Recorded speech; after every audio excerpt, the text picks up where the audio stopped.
Greetings, greetings, greetings. How are you today, sir? Oh, greetings, my man. I'm well. I'm happy to be here. Yeah, I'm Excited. excited to be here. I'm excited to be here. Yes. Well, folks, welcome to the first edition of the OGEEs Show. This is where we plan to sit down with the voices that really matter, right? The thinkers, the leaders, the builders, the advocates, the change agents, and all of those who are making impact. And we try to pull wisdom out of their different stories in three primary formats, right? And this today's is one example of thoughtful, deep dives, one-on-one conversation. Then we'll do some panel discussions where some OGs will just sit around and just talk about the past, talk about their perceptions today. And then we'll also do some engagement with the young ones, right? We'd get the young guns on, get their perspective, see how the intergenerational discussion can go on.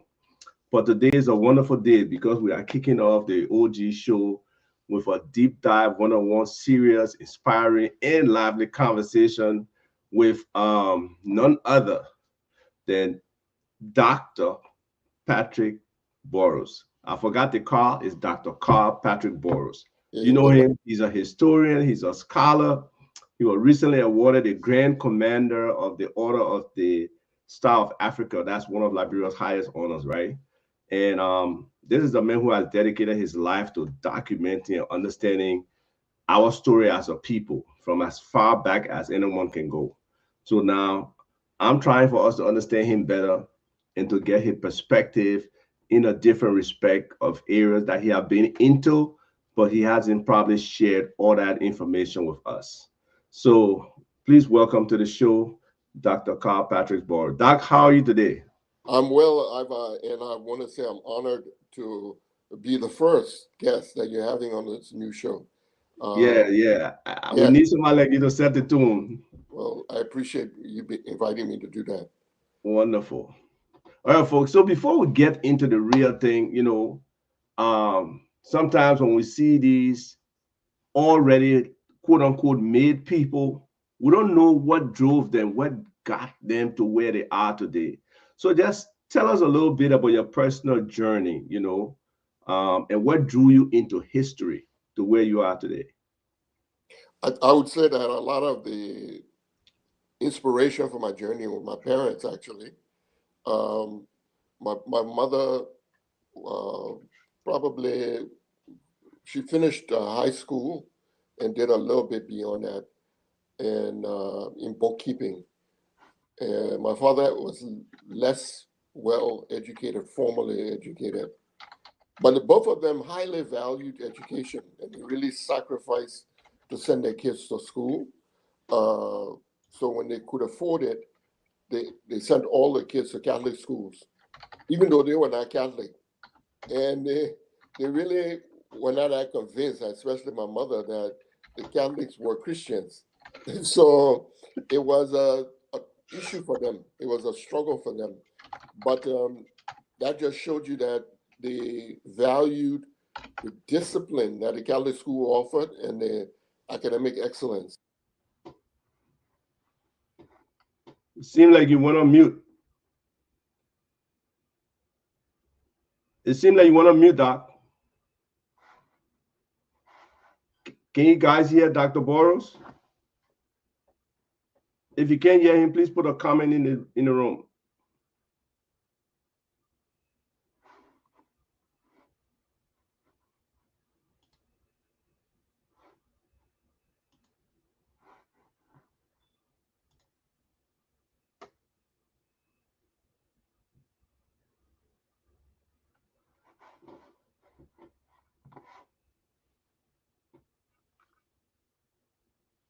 It seems like you're on mute, Doc.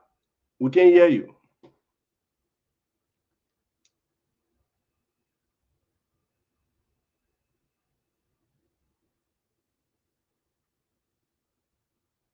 You still. I mean, it doesn't show mute on my screen, but we can't hear you. Yeah, we can hear you.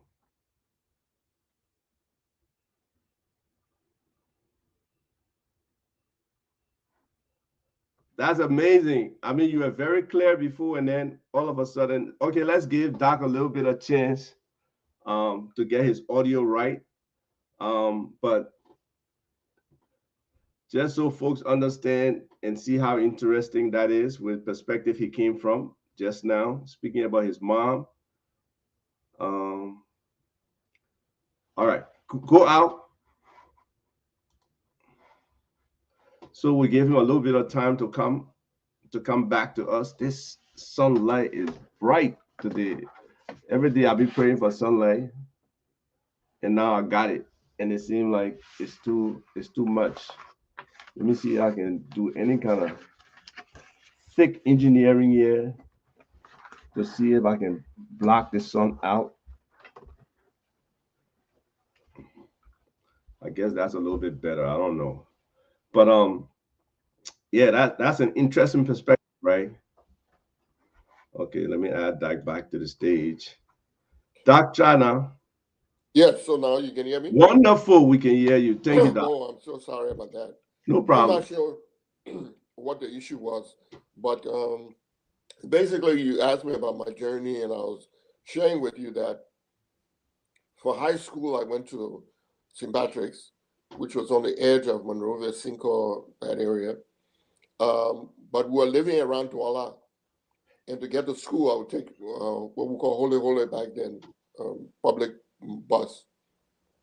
And so whenever you travel by bus in any country, you are exposed to people from all backgrounds.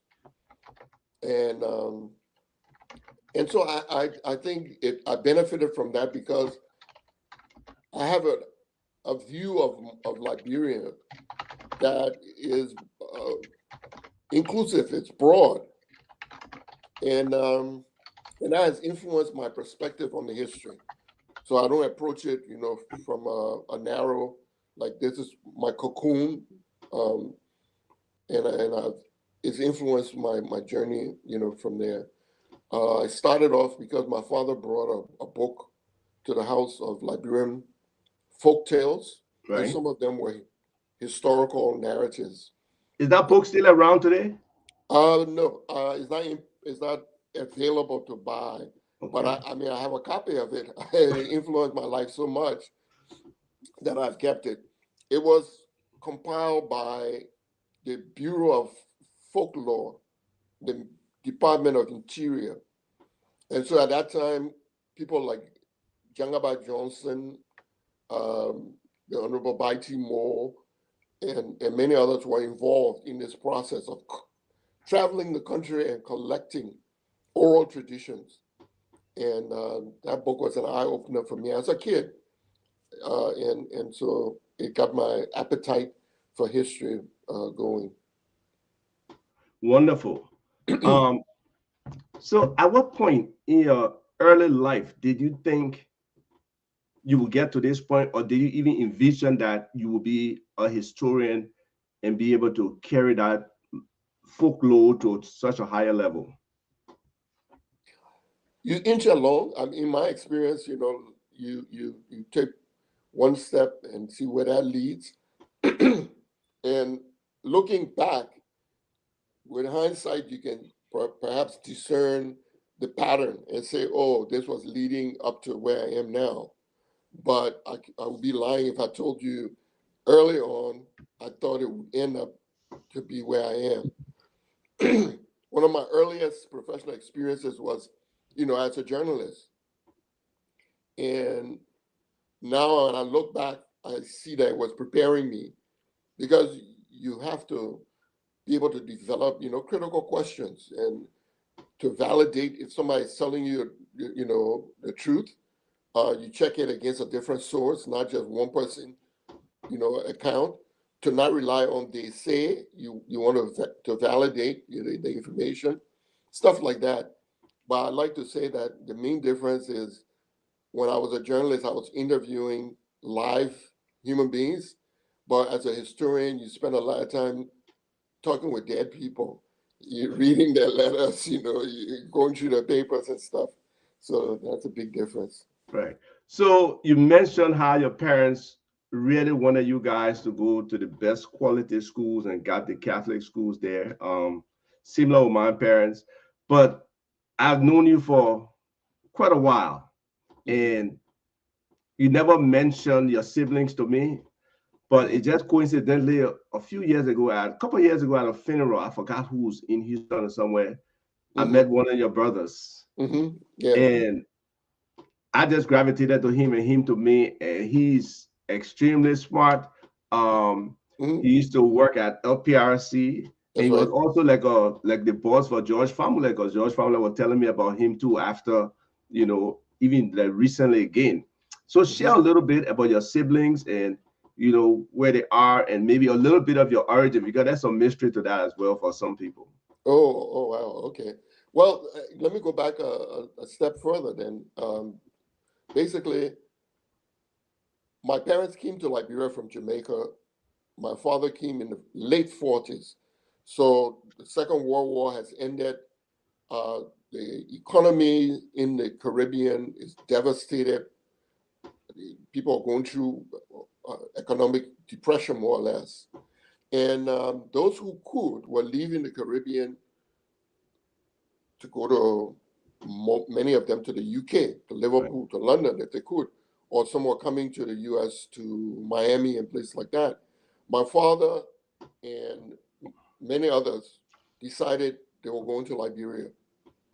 Uh, and so a group came, and not all of them stayed. Some of them eventually went on to other places.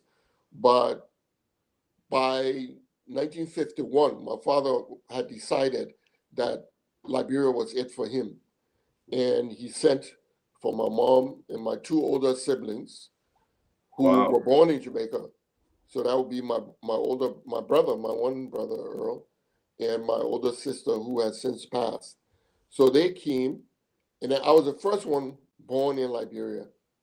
And the joke was some of my father's friends wanted them to name me Liberia, and my mother rejected the idea.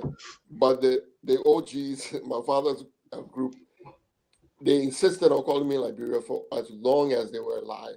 Wow. And then after I was born, there were two other sisters born in the house, and I had two other sisters, outside.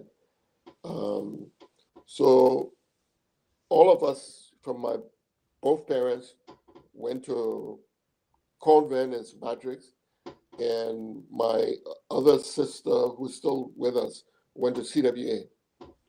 Yeah, She went to the right school. and look at that.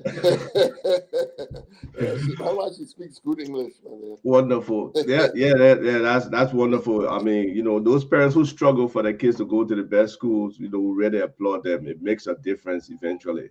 Indeed. Um, and you just mentioned OGs, right? And somebody asked in the chat, if I could throw a light on the word OGs. So before I come in with my perspective and the origin of the show, since you mentioned OGs there, what is OGs for you? What does the word OGs mean for you?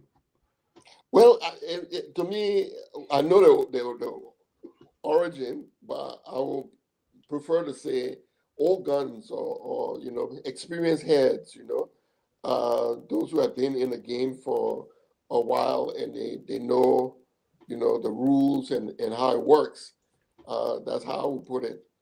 So I came from two different angles, right? Mm-hmm. From the rap culture, Mm-hmm. OGs is original gangster. Yeah, yeah.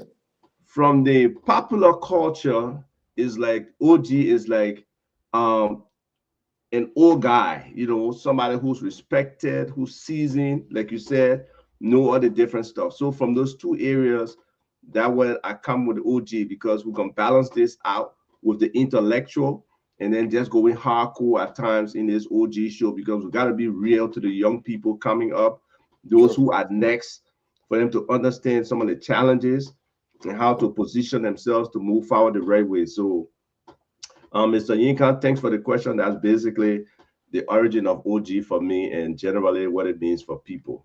Yeah. So now, we have talked a little bit about the personal stuff. Let me just add to that a bit before you Okay. go, to vibe off of what you just said.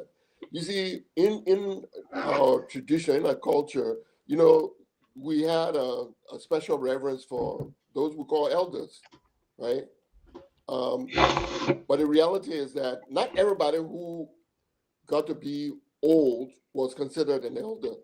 I mean, if you are a foolish person, if you carried yourself like you were a child or you were behaving like a child, people wouldn't classify you as an elder. They wouldn't consider you that way. They wouldn't give you that honor, that respect. Um, and so, in many ways, like OG is a contemporary way of talking about, I would think, people who are not only just elders, but you're seasoned, and you're willing to share what you know with those who are coming up. Wonderful. Yeah. So now, we are at this point where, starting talking personal stuff. Some people are interested in what education was like in the 60s. I mean, I was born in 1962, and I went to school at, I think, 5 years old from 67. So I went to school the latter part of the 60s. But for you, it was probably most of the 60s. So just give a synopsis of what education was like in the 60s. I would say that, and this is really important, and the issue of education is something close to my heart. My entire professional life has been in academia. Right? I was fortunate. I was hired at the University of Liberia when the university was at its peak, and that was during the tenure of Dr. Mary Antoinette Brown Sherman. Um, and that was my first job out of my master's program, and I continued in academia ever since. So education is very important. I would say that when I was coming up, one of the things that was important was standards. There were educators at all levels who were committed to certain standards. And there were standards that were in place, not just in the individual classrooms, but at the school level and then at the national level. And these educators were involved in deciding, here are the essentials that we need. These are the non-negotiables. That if somebody is going to be hired to teach at the university, these are the non-negotiable qualities or criteria they should meet. The same for early childhood education, right? And as education was expanding, then the teachers training institutes were established. Kakata, Zozo, other parts of the country, uh, because they understood that for the teachers to provide what students needed, the teachers themselves had to have, Yes. right, an understanding, a grasp, firm enough to be able to impart those things. And the non-negotiables, teachers needed to know how to read and write proficiently. Proficiently. Because if you go in the classroom and you don't, how do you impart that knowledge to others? One of my friends call it recycle ignorance, but sorry, Doc, go ahead right now. Yeah, and so the third non-negotiable was proficiency in English. In English. And I think there's a lot of confusion among us contemporary Liberians about language. And the idea is that if someone is teaching standard English, they are disrespecting, devaluing African languages. That by you holding this as a national language, that's inherently you are now denigrating the language that people speak. It could be Kolokwa or Loma or whatever.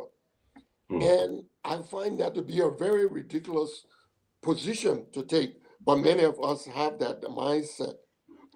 And the standard for me, in terms of my understanding of the role of English, occurred in the 1970s there was a rebellion in South Africa called the Soweto Rebellion. Students, high school students, took to the streets. At the time, apartheid was a system in South Africa, separate facilities based on race, Right. separate schools based on race. And the government at the time announced that the African youth would only be educated in local languages. And the young people took to the streets to rebel. Some of them were shot.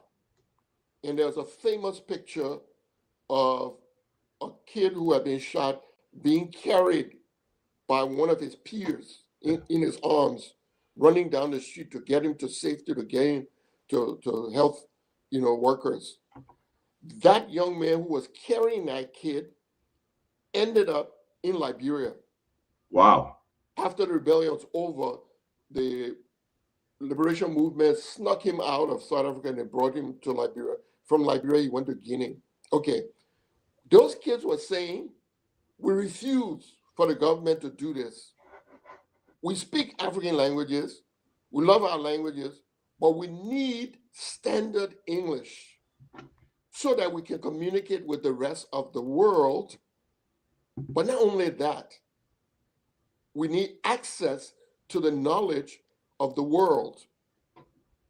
So Chinese scientists study English. Yeah. French scientists, and also, a lot of scientific workers around the world, they will learn some Latin, etc., because some of those words, the classical language of the sciences was Latin, even though Latin is quote unquote a dead language. But the point is that if you are interested in being educated, you want to have access to knowledge, then you look and say, what knowledge gives me that foundation, right? Puts me in the best position.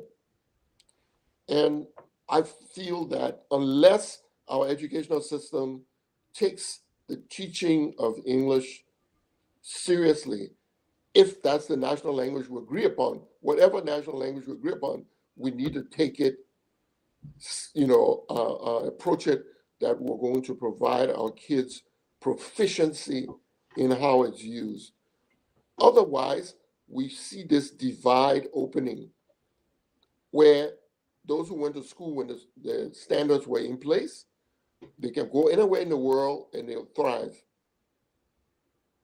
And then, and that's the fact. You see it even today, that gap is there. Even like or somebody just mentioned, it seemed like you guys had from the 60s had a more solid foundation than the subsequent generations. And I won't argue with that when you talk to, and that's one of the purpose of this show, right? To bring out people of your caliber, people of your generation who have so much to give, but they never have that forum or that space to give it. But now the opportunity exists with social media that you can create these opportunities for people to really come and share some knowledge. So that's wonderful. And folks, y'all can see the passion for education and how he takes his time to really break this stuff down for us, and we appreciate that. But you have recently awarded this Grand Commander title, and for anybody to be honored while they living, I think it's a great thing. So you tell us how you feel about receiving this Grand Commander of the Order of the Star of Africa honor. It's a tremendous honor, to be awarded for the work that you do, for the things that you're passionate about. It's validation, but for it to come from the country, the government, the leadership of the country that I write about, that I spent my life researching, that adds tremendous value to the recognition. Those in my immediate family, my wife in particular, will tell you that along the way, sometimes I would just say, I hope I'll live long enough to get this book out. Because to write a book, you're going to the library, collecting materials, you're photocopying stuff, and the papers are all over. You go through a whole book and you pull out one or two facts from here, etc. So it's scattered. You're bringing it together, but nobody can come and step into that pile of materials that you've collected and make sense of it. You know what it is that you're doing and what you have found. Organized chaos. And can't organize chaos. And so I'll be like, in the middle of sometimes I say, man, I hope I'll live long enough to finish this book. And to live long enough to not only have written several books, but for people to now come back to you and say, oh, my man, we see what you're doing and we appreciate it. It's a wonderful experience. And yes, for somebody who was sort of involved early on before you published the book, I mean, I was impressed from the very beginning. The amount of research you had to do, the massive knowledge that you collected. And folks, I hope we'll talk about the book a little bit. I hope people will go out there and actually buy the book and try to read it, because it really enlightens your mind about where we are as a people, what kind of history we have and how much more we need to do to get back to that level of where we were before. So, Yes. Really thank you for that body of work and for everything else that you've been doing, because it's so important to our development. People don't take history as serious as it should be, and we had a lot of time that people don't learn from history. Do you think we are at a point where it's turning, that Liberians in Liberia is beginning to value history and scholarship, at a higher level than what we have normally been doing? I wish, we had come further by now. Honestly, I see a trend. I see that we're moving in the right direction. But it should have been that after the war, a clear commitment to the understanding of history should have been on the agenda.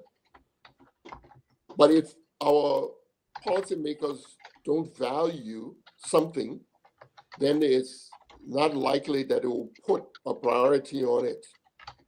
And those who formed, the first administration after the war, they didn't see it as significant. A lot of people, look at history and they say, oh, it's icing on the cake. When we've put everything together, we'll come back and we'll add on top. No, no, no, no, no. And I know people will be skeptical if I say it, but I'll give you an example. And here's a tale of two cities, more or less. Liberia, where we discounted history, and Rwanda. When the war was over in Rwanda, before the government put any kind of policy agenda together or announced, what the trade policy was going to be, before they started having investor fairs and inviting people to come for business engagement, the Rwandans organized a conference on their history. On their history.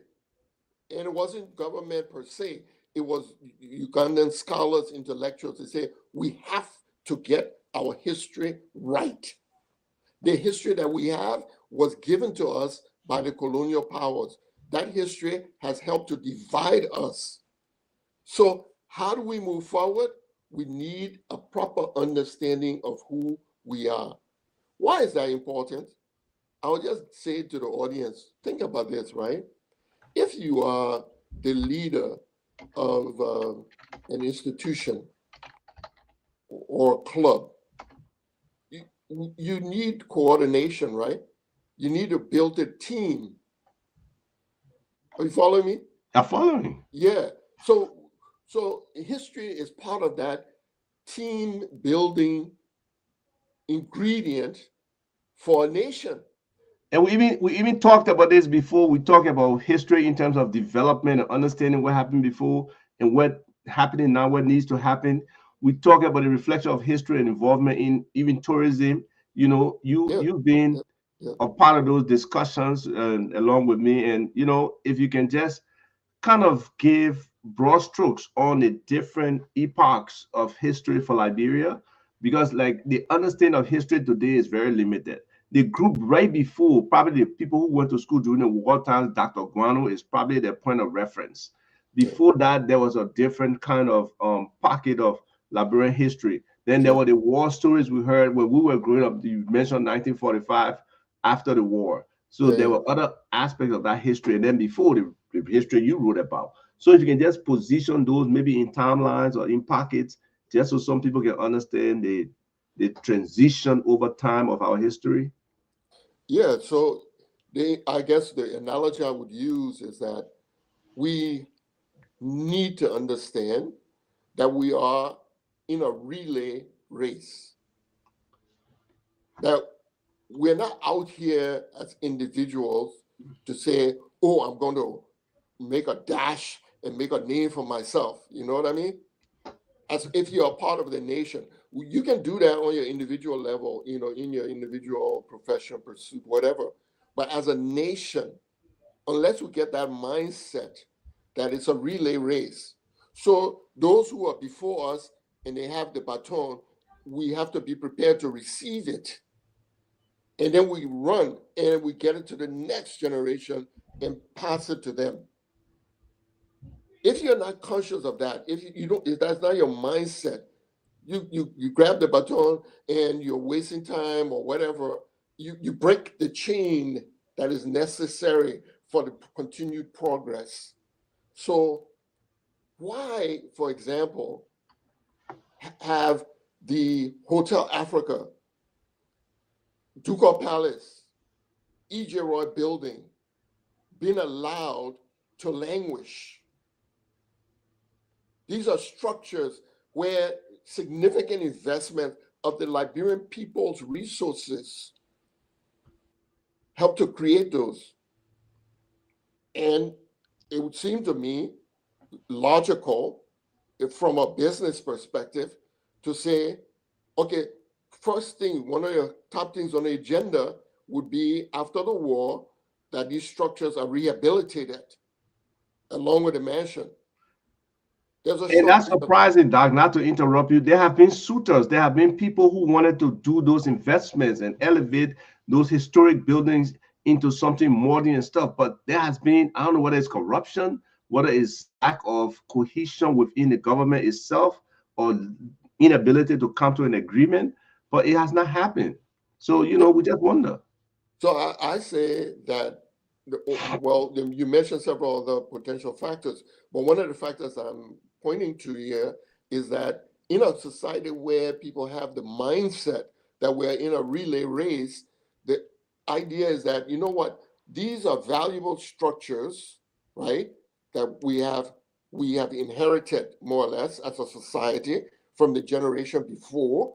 So we will secure them, we will preserve them in order to pass them forward. There's a shortage of housing, of office space in Monrovia. We'll convert these and fill that need. You cannot have a modern city. You say you want to have tourists, but you have these hulking buildings on the horizon that are empty, desolate, and invite people, who want to get away from the gaze of the police and to go up there Yeah. and do whatever they want to do. So my point is that an appreciation of history and a recognition that we're part of this relay provides us a sense that, okay, we owe it to those who came before and those who are coming after us to pass these things like that. I see this with education, to go back briefly to that. It is as if the generation which benefited, the last generation that benefited from a system of standards in education, climbed the ladder, we reach to the next level, and we kick the ladder down. But That's a I, selfish I, mindset. I even think on the reckless statement that some people have been accredited for in terms of destroying Liberia or Monrovia, and then we rebuild it. Uh, That kind of mindset has just been destructive. So, um, in my perspective, I really think we need to change mindsets. I think yeah, that stuff about just is only important for today. Is something that hopefully leaders in the country can start to look to the future, like you said, preparing this generation to hand the baton over to them, and then be able to us to have some level of continuity. We always say government is continuity, but it's yeah, the continuity of the bad system of governance as opposed to continuity of government that benefits the people. So all of that, I believe, is tied into history as well because it's been proven. yeah. And absolutely. You see, um, again, it comes back to this. To me, it comes back to standards, not in the educational sense, not in the classroom sense, but this is it. If we believe that those who came before us did things that were worthwhile, it gives us a sense of what we can accomplish. You know, if our grandparents were able to achieve certain things and our great great grandparents were able to achieve certain things, they contributed to humanity, to history. We are empowered to do the same. All countries around the world that are developed, that are progressing, have that basic understanding. So they put that history as a platform, the foundation that they are going to build upon. You follow me? The Yes, Chinese today, the People's Republic of China, is governed by a party, the Communist Party, which says that the era of feudalism, when you had kings and emperors, etc., is not something that they approve of. They're moving in another direction. Good. But they embrace the history from that period. They teach about Confucius to the students.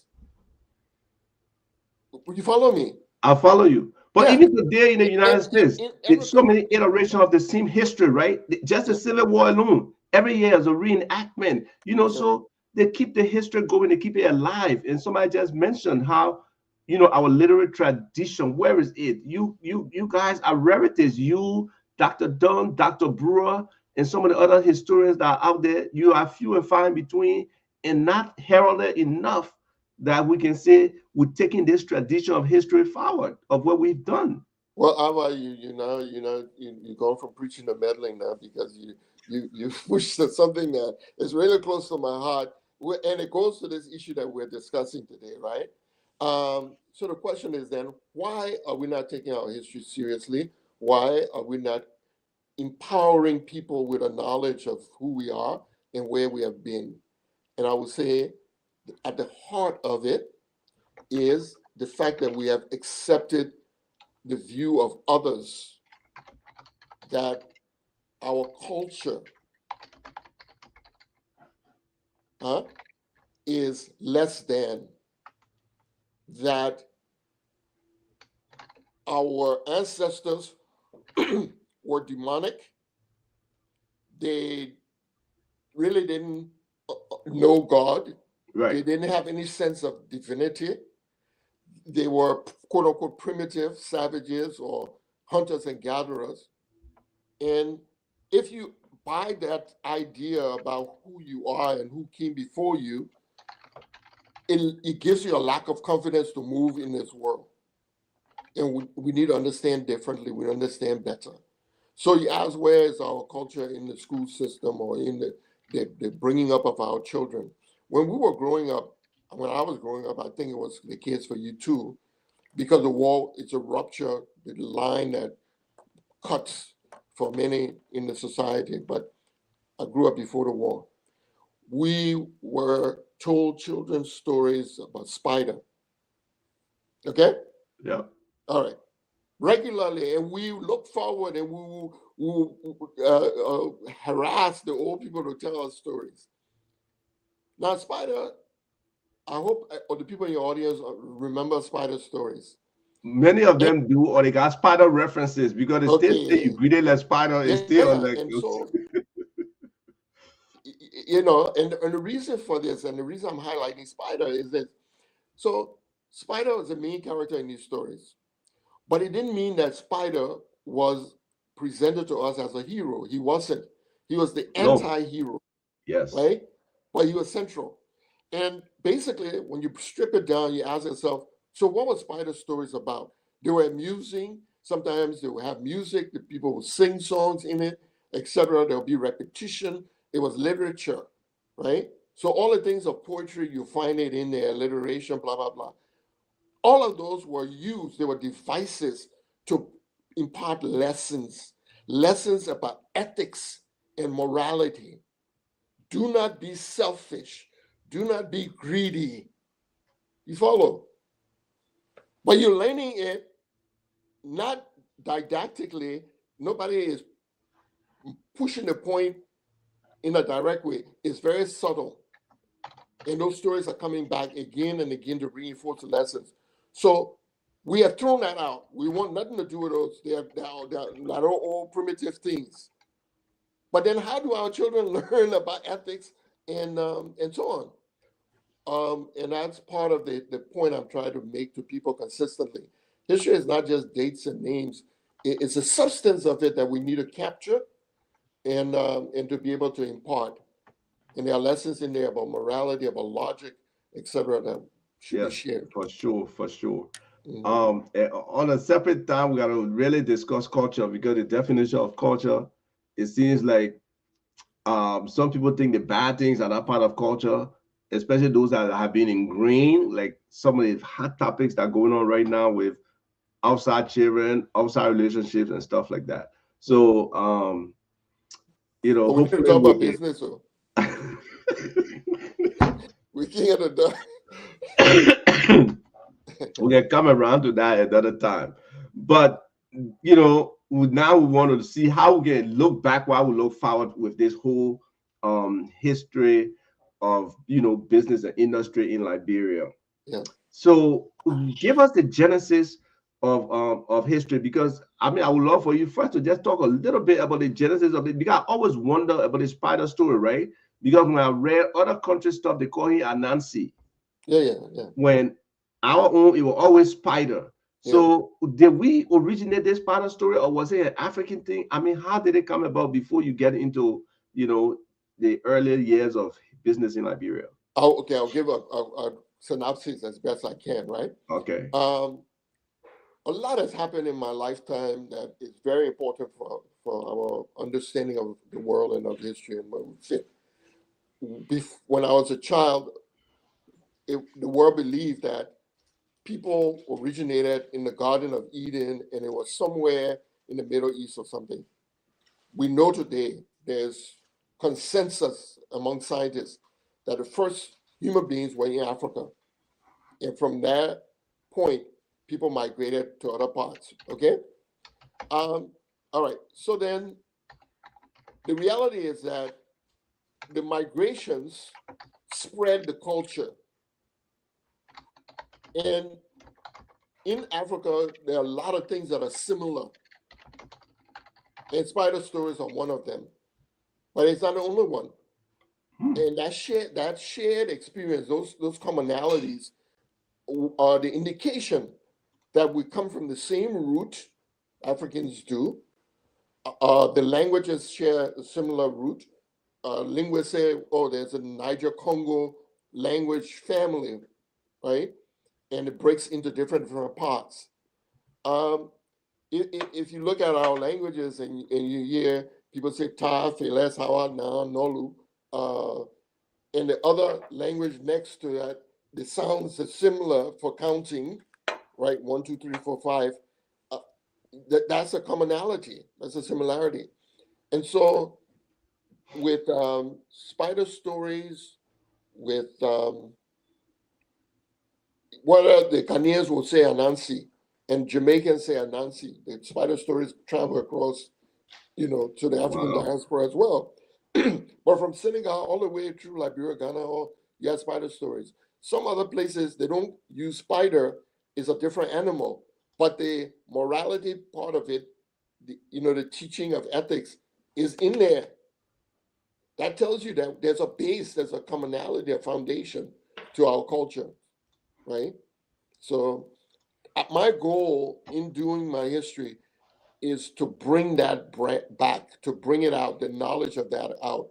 We know the differences. We emphasize the differences too much, in my opinion, but we have lost sight of the commonalities. Right. Thank you. Thank you for that insight.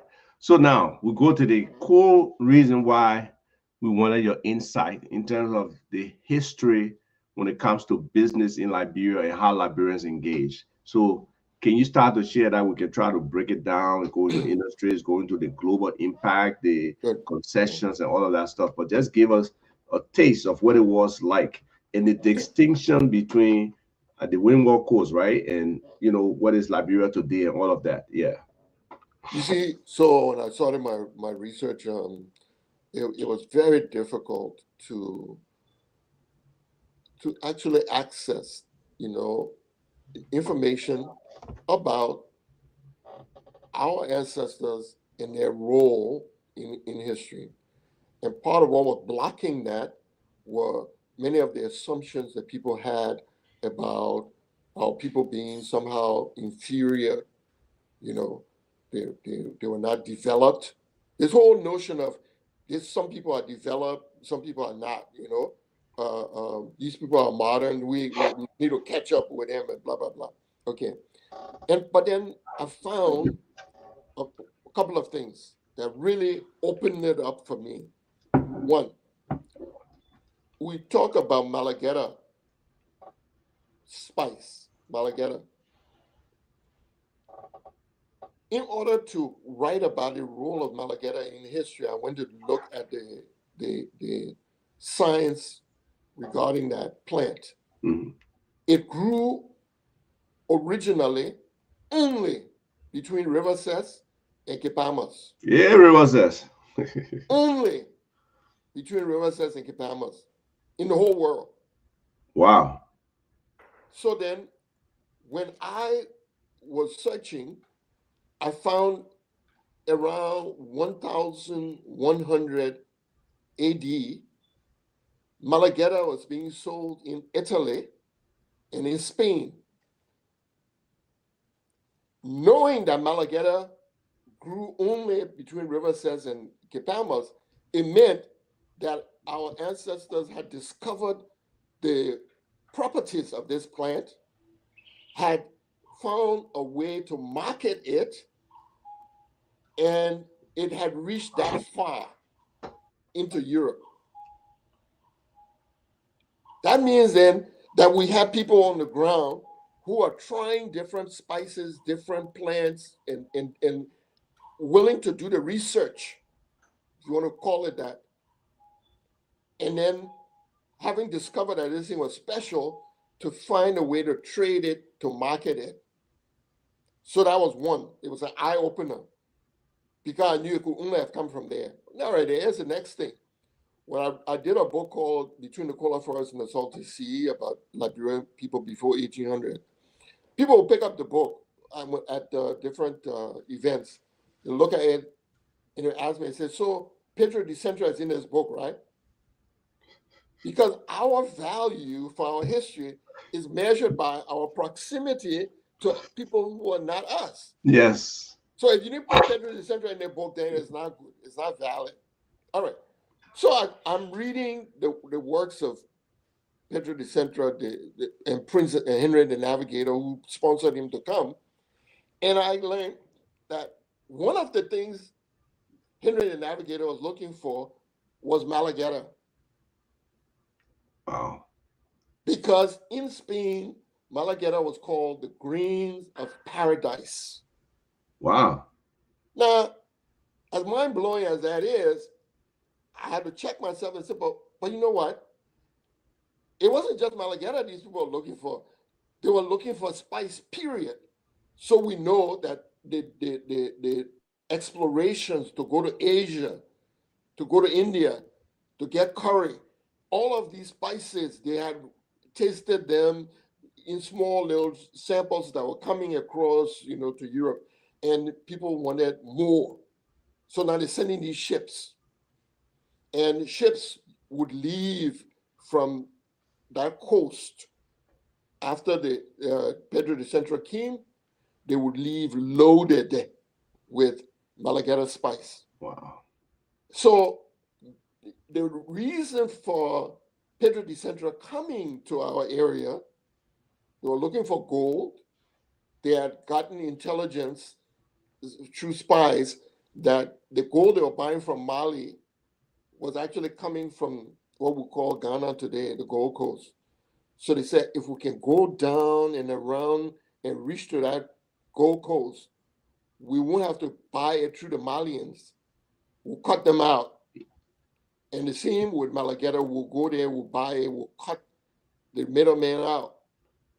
And when they did that, the whole of West African history, West African development turned upside down. Wow. Because the people in the middle that had the empires, who were the traders, were making the profits from the trade. Now, we on the coast were in a position, advantageous position, to trade directly with folks who came from Europe. So we would get a little bit more for our stuff, and they would get more profits from exactly. And the empires were building and growing and so on. But now those profits, some of the profits are staying with us. So you begin to see this development along the coast, right, as a result. Well, fast forward, what did the Portuguese do? And this is something that Europeans did repeatedly. In economics, I started school as a business major, economics minor. They would tell us, about comparative advantage. Right. And, if you grow this thing, then you need to stick with that and grow more, and that's where your advantage will be. Well, we have Malagueta, so that would be our basis for comparative advantage. But what did the Portuguese do? They took Malagueta and they planted it in Mozambique, in the places that they controlled, so that they didn't have to buy from us. Right. And most recently, fast forward, there were entrepreneurs in South Africa who decided the flavor of Malagueta is so special, they will use it for seasoning exclusively in their restaurant. And they created a restaurant called Nando's Peri Peri. And that has become a chain around the world. Right. And the peri peri word is the word there for Malagueta spice. Wow. So yeah, it's something that was ours. Yes, but we let it go. But there are other examples, right? If we look at this whole relationship with the United States, and who really should be inviting the diaspora back, the return and all of that, we have slept on that as well. Sure. Yeah. So it was not just Malagueta, but you see, when you look at cola, as best we can tell from all of the evidence, linguistic and so forth, cola was discovered. The properties of cola were discovered by our ancestors, our Gola ancestors. Wow. And the traders in Mali, when they pronounced the G sound, it came out as a K sound. They're saying we're getting this thing from the Gola people, but it come out cola. And we also know that the cola in our area is very special. Cola grows in many parts of West Africa, but the ones that we grow, more flavorful. It's a premium cola. And so we also find that this was being traded from our region, and people will come, buy large quantities of it, etc. And now cola is infused in the culture across West Africa as a sign of hospitality, right, friendship, sharing, using rituals, all of that. We were at the origin of it. When our children know this and know that we have played a role in history, come on, we look at ourselves different. We carry ourselves different. We should. Yes, we should. Okay. So that's what I'm saying. But from the business perspective, where our ancestors only content to stay local and grow the stuff and sell it, or were there some people who were adventurers and were traders in leveraging both the local production and the market on the outside?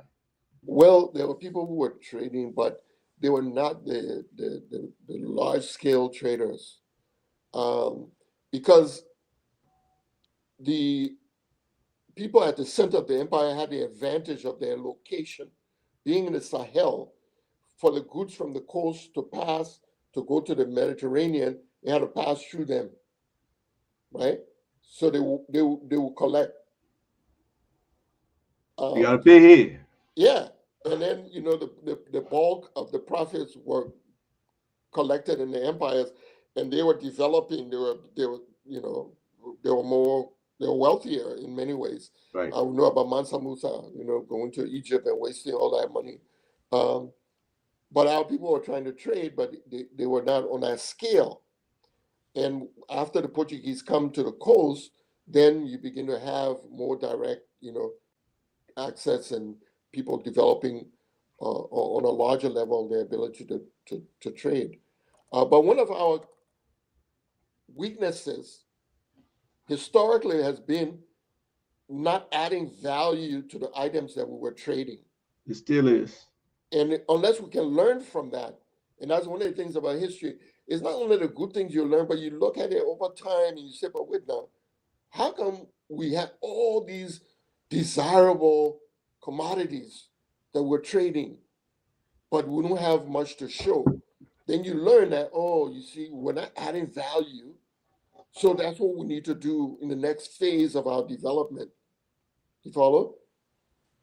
So coming from the Windward Coast now towards, some exposure with the West in terms of the coming of the, free men of color, Yeah, yeah. um, ex-slaves, etc. Yeah. How did business transform? Oh, tremendously. Tremendously. So the first thing that we need to know is that one of our major downfalls, at one point was when the transatlantic slave trade developed. Uh, Eventually, it came to our region. Hmm. The British outlawed the trade of human beings um, in the early 1800s, and they sent the Navy to intercept the places where the big markets were: Benin, Dahomey, Nigeria. But as we were intercepting people from there, the slave trader moved to our area.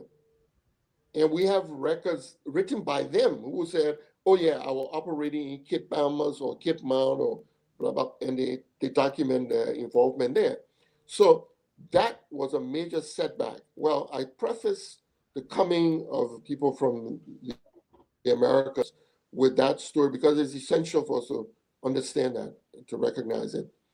When they came, the agreement for them to settle at Cape Mesurado was an agreement between people who were committed to abolishing that trade, Hmm. people who saw the impact, devastating impact that it was having.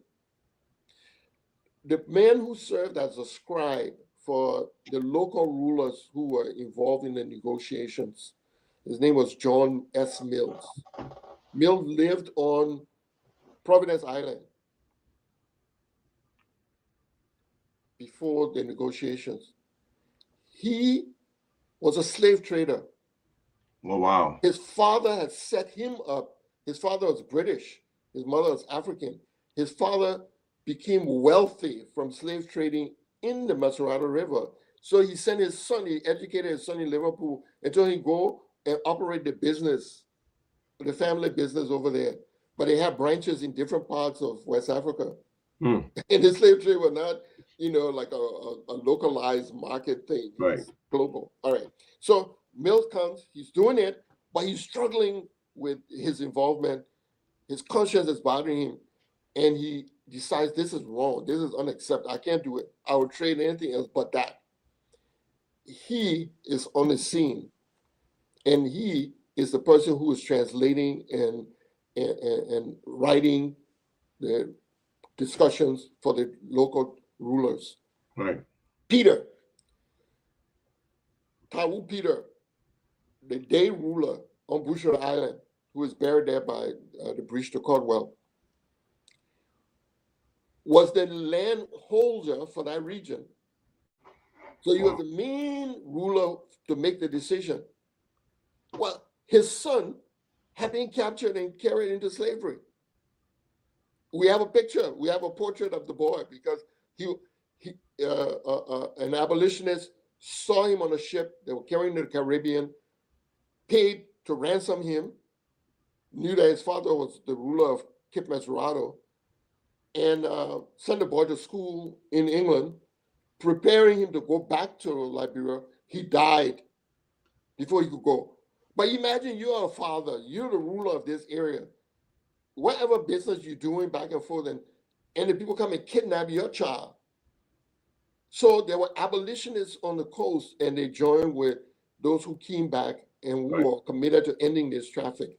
But you're going to end this traffic, which is a business, profitable business for some people. Right. What's going to come in its place? And what those who came from America had was the understanding of the global economy from the outside and the inside. They had lived in the US, they had that perspective. Now they come to the coast and they see it from the ground level as well. There's a loop. And so let me go quickly. At that time, petroleum and the products of petroleum were not refined and part of the industrial revolution for oiling machines and stuff and ships. Right. So oil, vegetable oils were being used, palm oil, palm kernel oil. And people understood that. And they said, you know what, my people, to make money, instead of selling human beings, if we can collect palm kernel, we'll crush it, we'll make oil, we can sell it to these people to use on their ships, to use in their machines. These machines that were creating cloth and everything else in Europe. So they started selling vegetable oil. And that was a source of success for people like J.J. Roberts when he was a merchant and some of these others. They were building ships in Liberia. Yes, they said they had shipyards in Liberia. So that was the start of the first industries, right? The oil and the ship and stuff like that. Yeah. And then you made an important point about value addition, which we have not picked up even today. We see people making toothpaste with fire coal. I don't know if you remember, or you had neighbors who used to scrub their teeth with fire coal, but people in Liberia used to scrub their teeth with fire coal. Yeah. Right. So these local things that we used to see that now people probably based on the chemical testing or whatever, they can see those properties and the value of it. Even the moringa that we have a lot of in Liberia, the value of moringa in the world market is a superfood with so many different qualities that's not being used. How can business change? How can we change that in Liberia? This gap between what we produce and the value addition and the whole just exporting raw materials as opposed to exporting finished products that have so much more value. To add value in this environment, I would say requires a great deal of coordination at the level of production. And that lack of coordination is what has us stuck. We have to be able to trust each other and to be trustworthy. Because you can't expect men to trust you if you're not trustworthy. You're not talking about 4 different mindsets we got to change, but go ahead. You know what I mean? And so back home, I have friends, I have associates who are Muslim, and they come from a culture from the Sahel where trading was in green, and people would advance money to their nephews to go and start business. But nephew know that you don't betray uncle and chop his money, right? That advance that he's giving you. There's consequences. Yeah. So that coordination is there. But when I step outside of that environment, where a man's word is his bond, you know what I mean? Yes. And I look at my Christian friends, you know, I'm like, but what happened? What happened here? Um, a No, lot of but people, no, seriously, the okay, point you're making, um, somebody had that same basic description to me. And it's an undercurrent in our society in Liberia, in the business environment, where the Muslim and some of the Fula people and stuff like that, they have this commitment where they pay their debts, yeah, where they are able to lend that money, knowing they don't have to even sign paper or anything, knowing that commitment will be there for them to be able to repay that money back. yeah. How can we build that confidence in each other No, when we we're have to, always trying to look only in the moment and try to quote unquote screw other people? yeah, yeah. The hustle, hustle, hustle, and short term mentality Very short term. rather than building. But again, you see that this comes back to the question of history. We're running a relay race. So if I'm building a business today, it's not just about me. What about the children who come in? You know what I mean? If I eat all the profit from this, and our folk tales used to teach us those things, don't, the little monkey that are playing in the trees, and they reading. They say, oh, when the sun shining, we'll build house. The sun come, they playing. So they never build a house. So when we take that long-term view, we looked at we have obligations to those who came before us. They give us a little something. I have to marshal it and build it and pass it, build generational wealth. I mean, how you be like Liberians? Come on, man. Very successful Liberians, right? They're in the diaspora. The war pushed us here, and their parents' graves are left. They don't even decorate them. You can't afford to go back and do it. Well, maybe you can pay somebody to go do it. How can you dishonor those who brought you over, right? In that way, and you're expecting that you'll build what? So I start from there. That's my bias. Um, we start by recognizing the importance, the value of those who laid the foundation. We stand on their shoulders to reach to the next level, and we're passing it to the children who have reached to the next level. We're reaching out to each other on the side. So, my man, I got you. I got your back, And but we can't do it all of a sudden. You can't come to me and say, "Oh, man, I need 10,000." You start small. Let me see how you deliver. You pay me back, and then we'll go from there. But I think that coordination has blocked us from doing what is needed to add value in order to move forward. Yeah, I mean that's important. I know Rufus Berry has tried hardest to push this whole symmetry and respect for the dead and honoring them. And there's also other people, we do area stuff, George Family and I. We did area images of the Palm what Grove is Cemetery, or Palm Grove PCS, yeah, Palm Grove Palm Grove Cemetery. Cemetery, PGC, Palm Grove Cemetery. Yeah, And you can see all those open graves. There's yeah, just so many open graves there when you view it from that level. yeah, And the trash that's around there is being like forever. I don't know yeah, today if it's clean yet or not. yeah. But what are your thoughts? I mean, this is business we're talking now on turning that into something different, on removing those graves and taking them somewhere outside and being able to use that prime property for business purposes.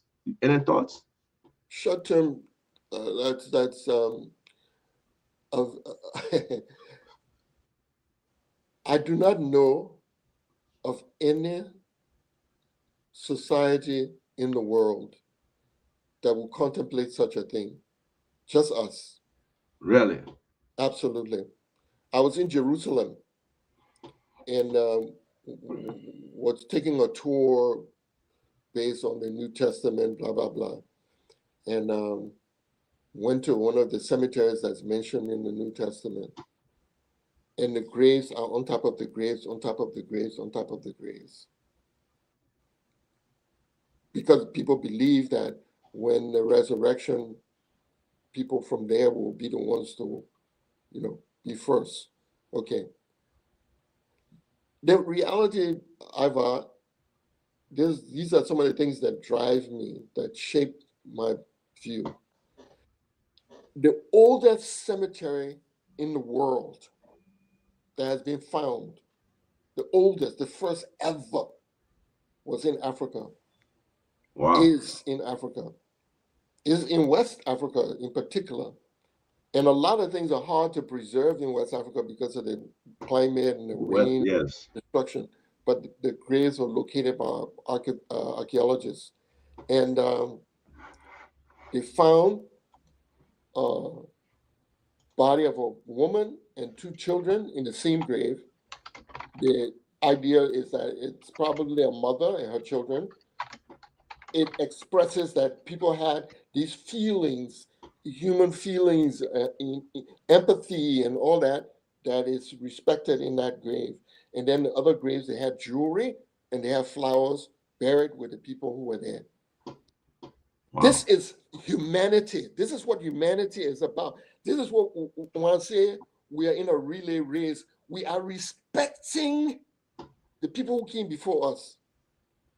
If we can't do that on a basic level, you see, the war came and it disrupted our sense of humanity. You It look at did. fellow human being, you eliminate them, and all of that, and you desecrate a pregnant woman, you open the belly, all of, okay, we understand, but we have to turn the page. At some point, you said, that's it. We put that behind us, no more. We're dead in the street, our war. We stopped, no more. But we didn't do it at the point where we should have, but we have to do it somewhere. A part of our humanity is to respect those who have gone before and leave the cemeteries protected.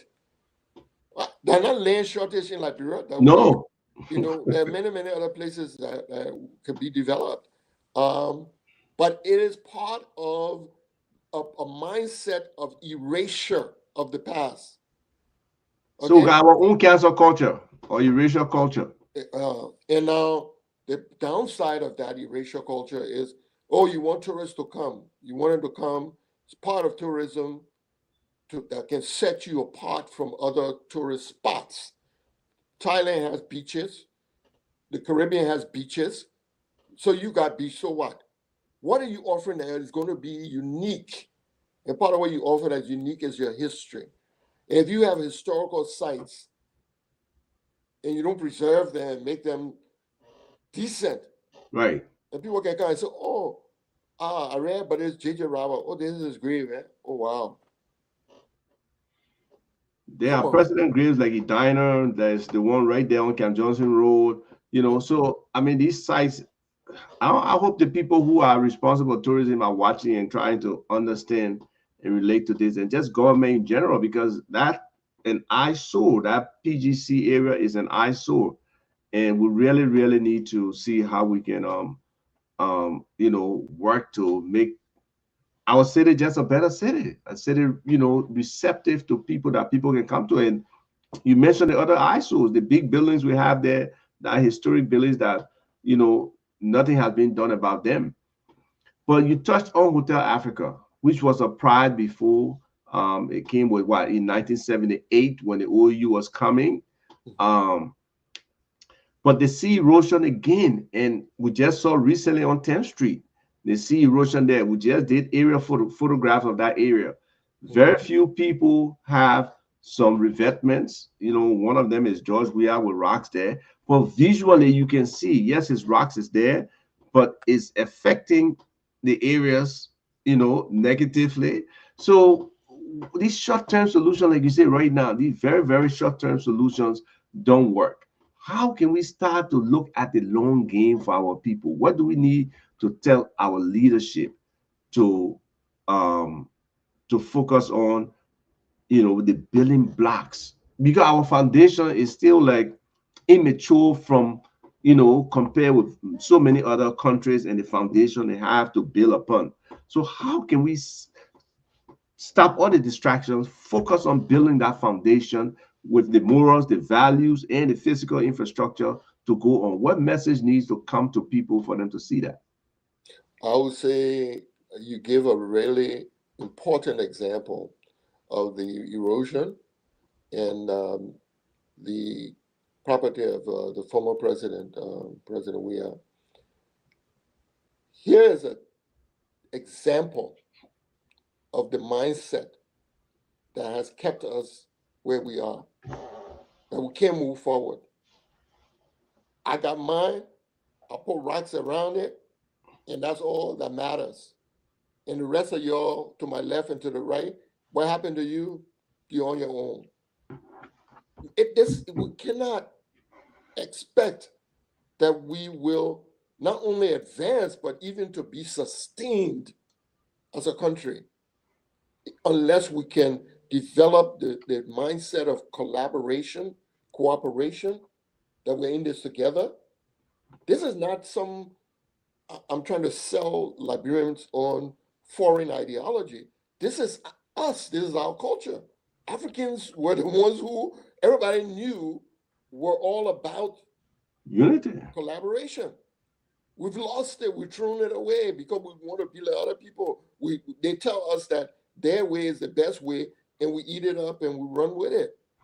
And so we need to develop the collaboration. But here's the other part. You talked about, our leadership developing the mindset to take us forward. I will argue it's important for sure. I would hope legislators would engage with certain fora like this, and be open to ideas and say, how can I learn from the past? How can I learn from what other people are thinking and build on it? But I also want to say this. We put too much on the leaders who are elected. There are leaders who are not in government, and they need to step up, and we need to encourage people to step up. Our country cannot work by government alone. Civil society must be involved in providing direction, leadership, and there's so much that can be done. You know what I mean? By people who are not in government. But we entered a phase where we defer so much to government. And here's an interesting part of this story. Our friends from abroad convinced us, say, government can't do everything. So the governments need to disengage from some of the activities they were doing, hospitals funding universities. They need to pull back. We need to privatize, blah, blah, blah. Okay. But I read yesterday, the U.S. government just got 10% interest in Intel. Yes. Okay. I saw that. All right. So we were busy disinvesting. Government might not be involved. And you mentioned my brother who was a general manager of the refinery. At the time that he was, Liberia was refining petroleum in Liberia, refining oil, producing petroleum for cars, producing diesel, asphalt, and jet fuel, and selling jet fuel to international airlines at Ramos Field. You follow me? Yes. Okay. So they said we shouldn't do it. We said we won't do it. We stopped. We had LPMC. The government was involved in buying agricultural produce from farmers at a decent price, stocking those things, cocoa, etc., waiting for the price to be right on the world market, and then they will release the cocoa and the coffee and get a premium price. But it took the government to be coordinating those activities. The individual farmer can't hold his harvest for the right price on the world market. Where you get information on the world market? But the mind, the general mind of the society, the government could do that. We were convinced to disinvest from those things, and we are we suffered. So, But so here's the just part I just wanted just to so add people very quickly. understand, when you say Yeah, we're convinced, who's doing this convincing? Who's the ideologues okay?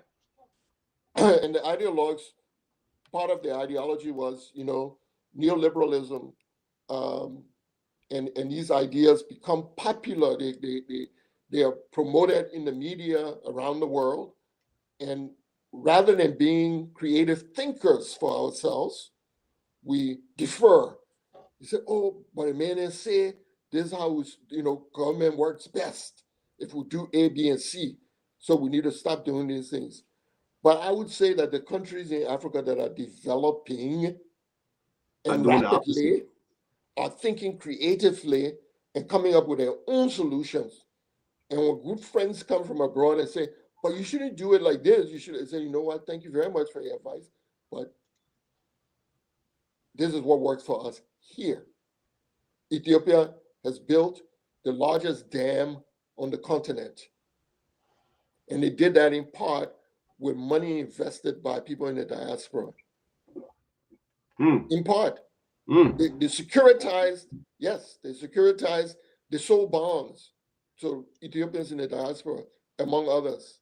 And that's the confidence too that Yes, those people in the building, diaspora have in their country, that yes, the investment will reap its potential rewards. yes, But when we look at our situation, I remember a couple of times in the Ellen Johnson Sirleaf government, even in the Weah government, when the government was propounding bond sale, it was like grossly rejected. yeah, because you got to build the confidence before you go and sell the bond. People, you know the history, you know how the public views these initiatives. So you build, it is your responsibility if you want to sell those bonds to build the confidence.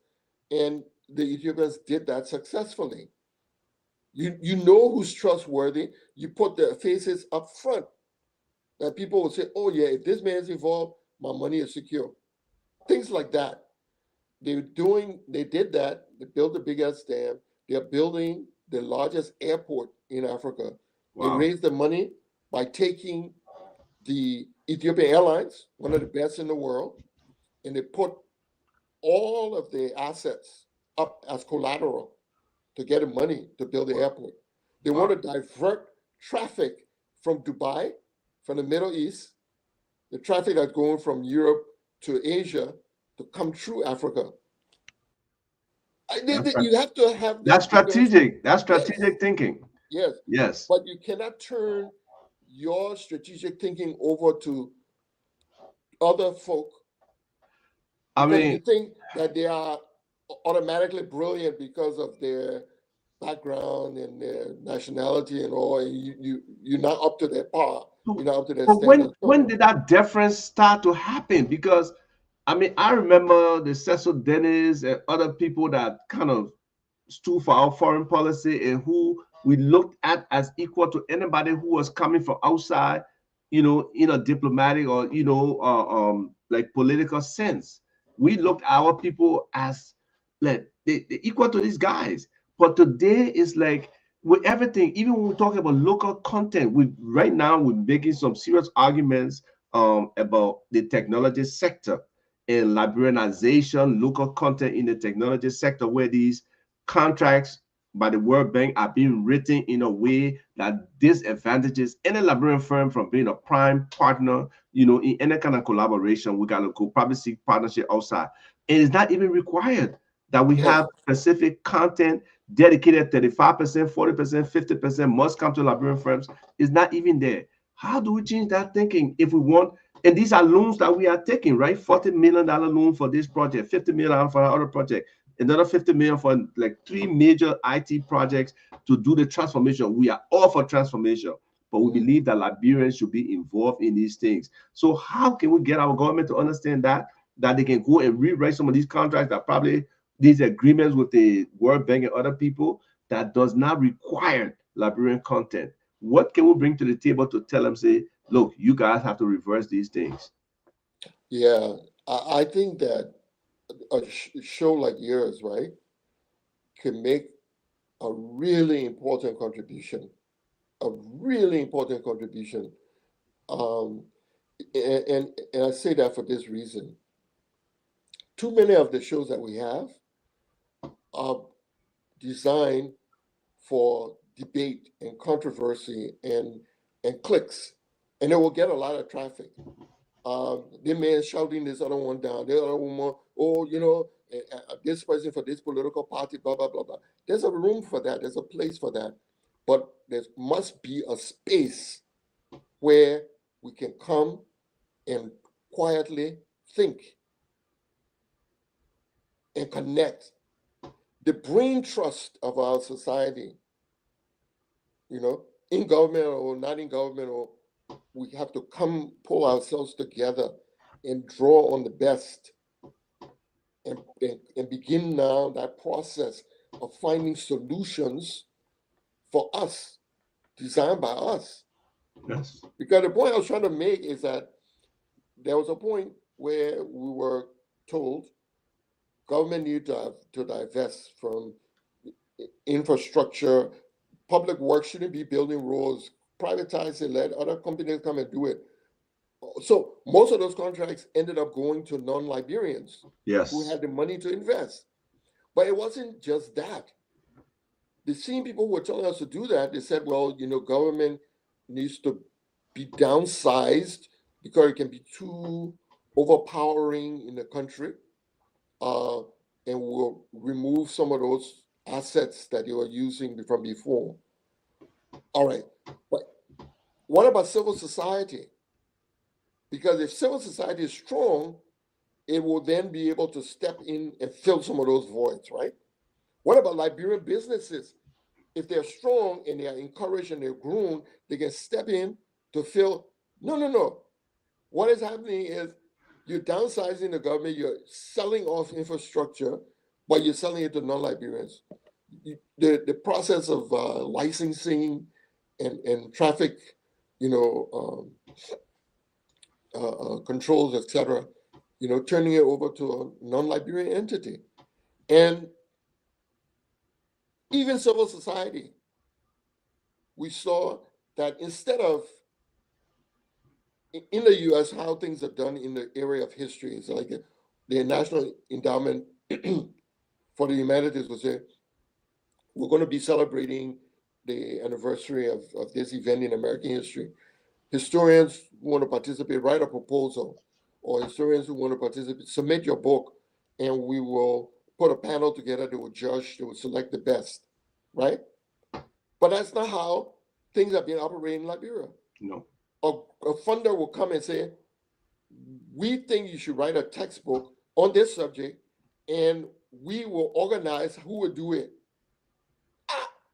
So now we can't even do that. You be my GYC come on. And now we have at the University of Liberia a college of gender and graduate studies. Did anybody consult with the Liberian public that gender is one of our highest priorities, or that we should make a college around that? I know my feminist friends will get vexed with me, but I don't generally talk to make people like me. I try to tell it the way I see it. Yeah, we appreciate that. And I'm saying that was done because of the interest of non-Liberians in that issue, in that subject area. Gender is an important area of study as part of sociology and many other aspects of knowledge building. But we see the lopsided priorities dictated by what is fashionable, what is important in other places, setting the tone.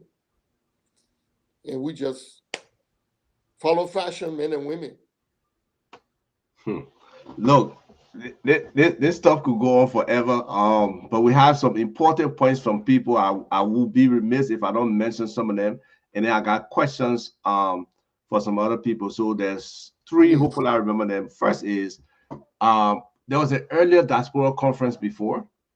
I have been involved with an effort to try to aggregate diaspora investment and be able to utilize that to invest in projects in Liberia. The diaspora conference is coming back. in September, I believe there will be a Liberia Diaspora Conference, Mhm.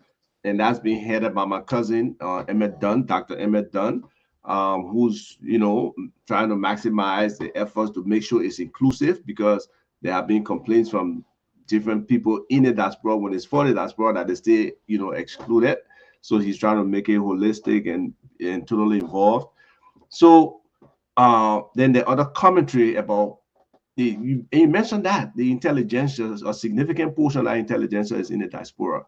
How do we bring all of this stuff together that the diaspora can really start to have an impact? I mean, no question, individually, a lot of people have been doing different things, building their retirement homes, doing businesses, in little pockets here and there. But how can we aggregate and get that to a point where it's really impactful, is recognized in a significant way, and there's a receptivity to that kind of stuff, right? Because that overture sometimes is rejected.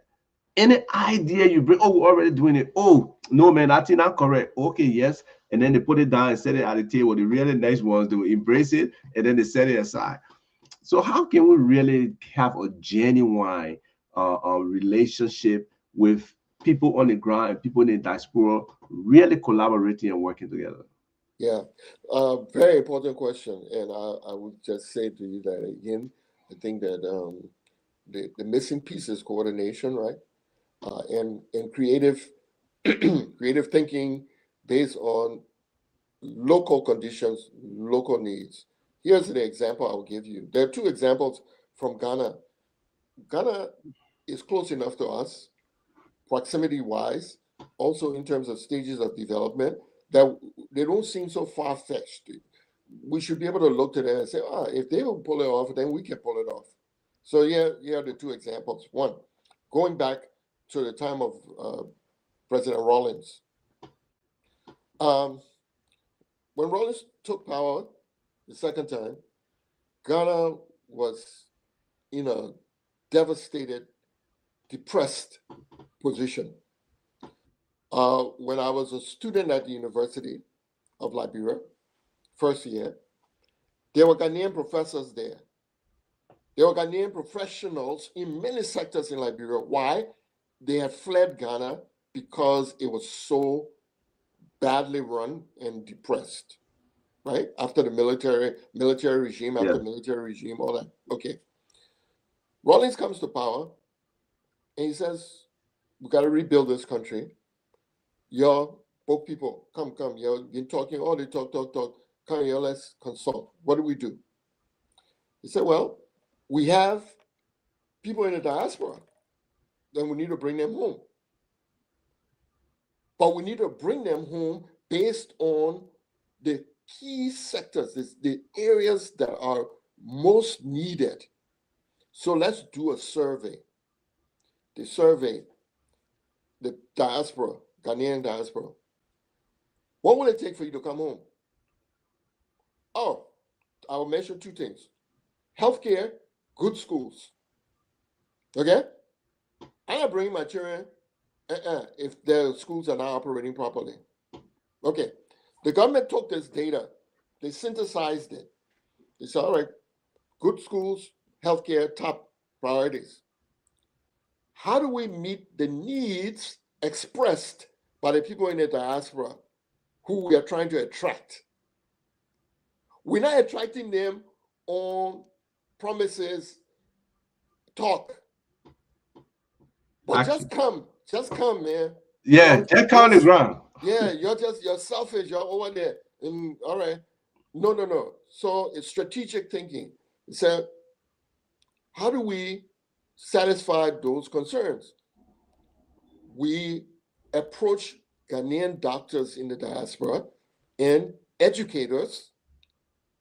Now we're targeting them. How do we get you to come here? Because we know that if you guys come and we improve this sector, then the other folks will follow. So I say this based on people I knew at the time. A high official in the Rawlings government was the best man in my first wedding. And we stayed in touch. And they were negotiating with a Ghanaian who had an eye doctor eye surgery practice in Germany. They wanted him to come. He said, "Well, I'll come if you guys can build a small hospital for the surgery that we need to do, equipped it, and we can work out an agreement where I'll pay for it over time. I don't have Wow. money to build, so the government builds it, Right. Fronted. Yeah. yeah, front it, and then you'll transfer ownership to me."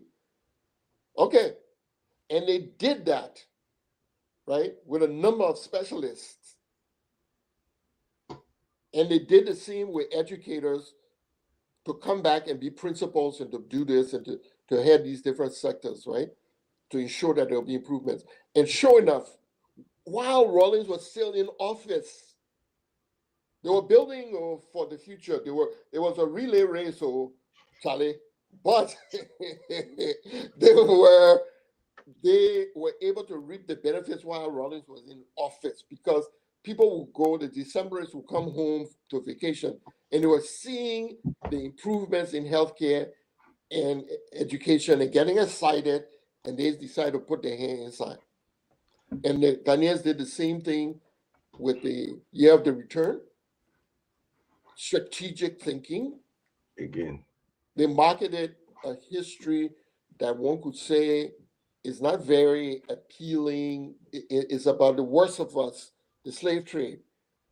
But they were able to package, to market, and they brought in almost $2 billion US.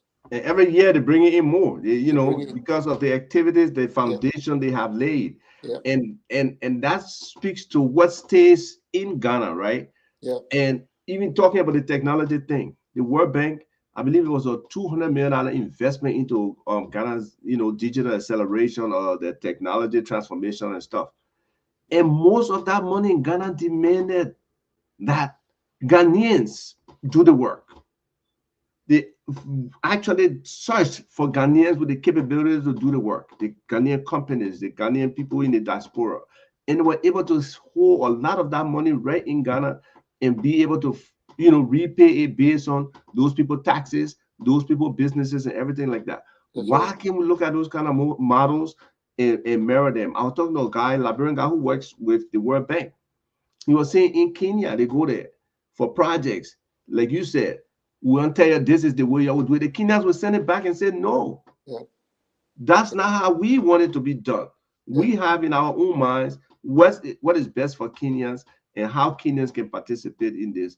And absolutely. we need to build that kind of mindset, that kind of confidence that we know what we want for ourselves, we know what we want to do. So this is very instructive. We really appreciate, the kind of input you bring in.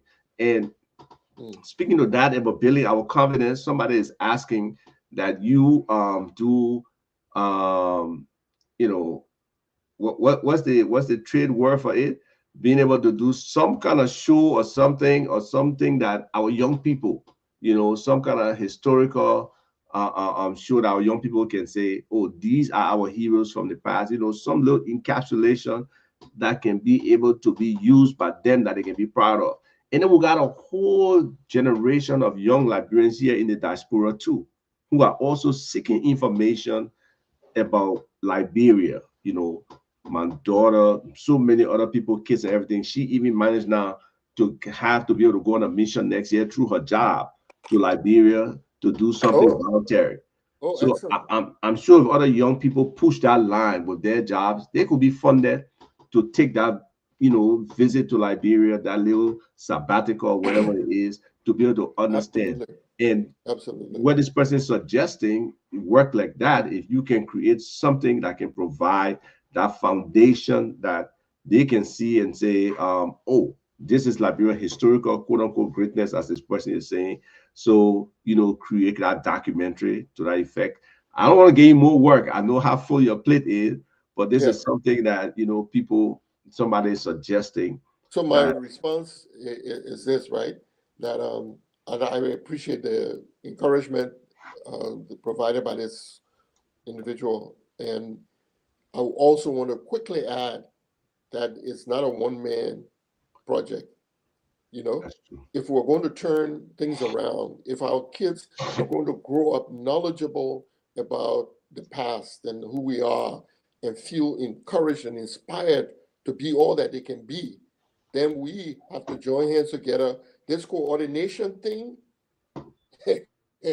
it's critical, it's essential, and it starts up with us. And so, if history is important to you, you say let's collaborate, Boros. Let's do something together. I'm down. I'm here. I'm available.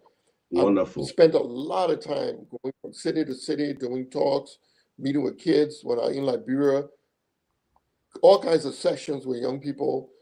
Very valuable, very, very valuable.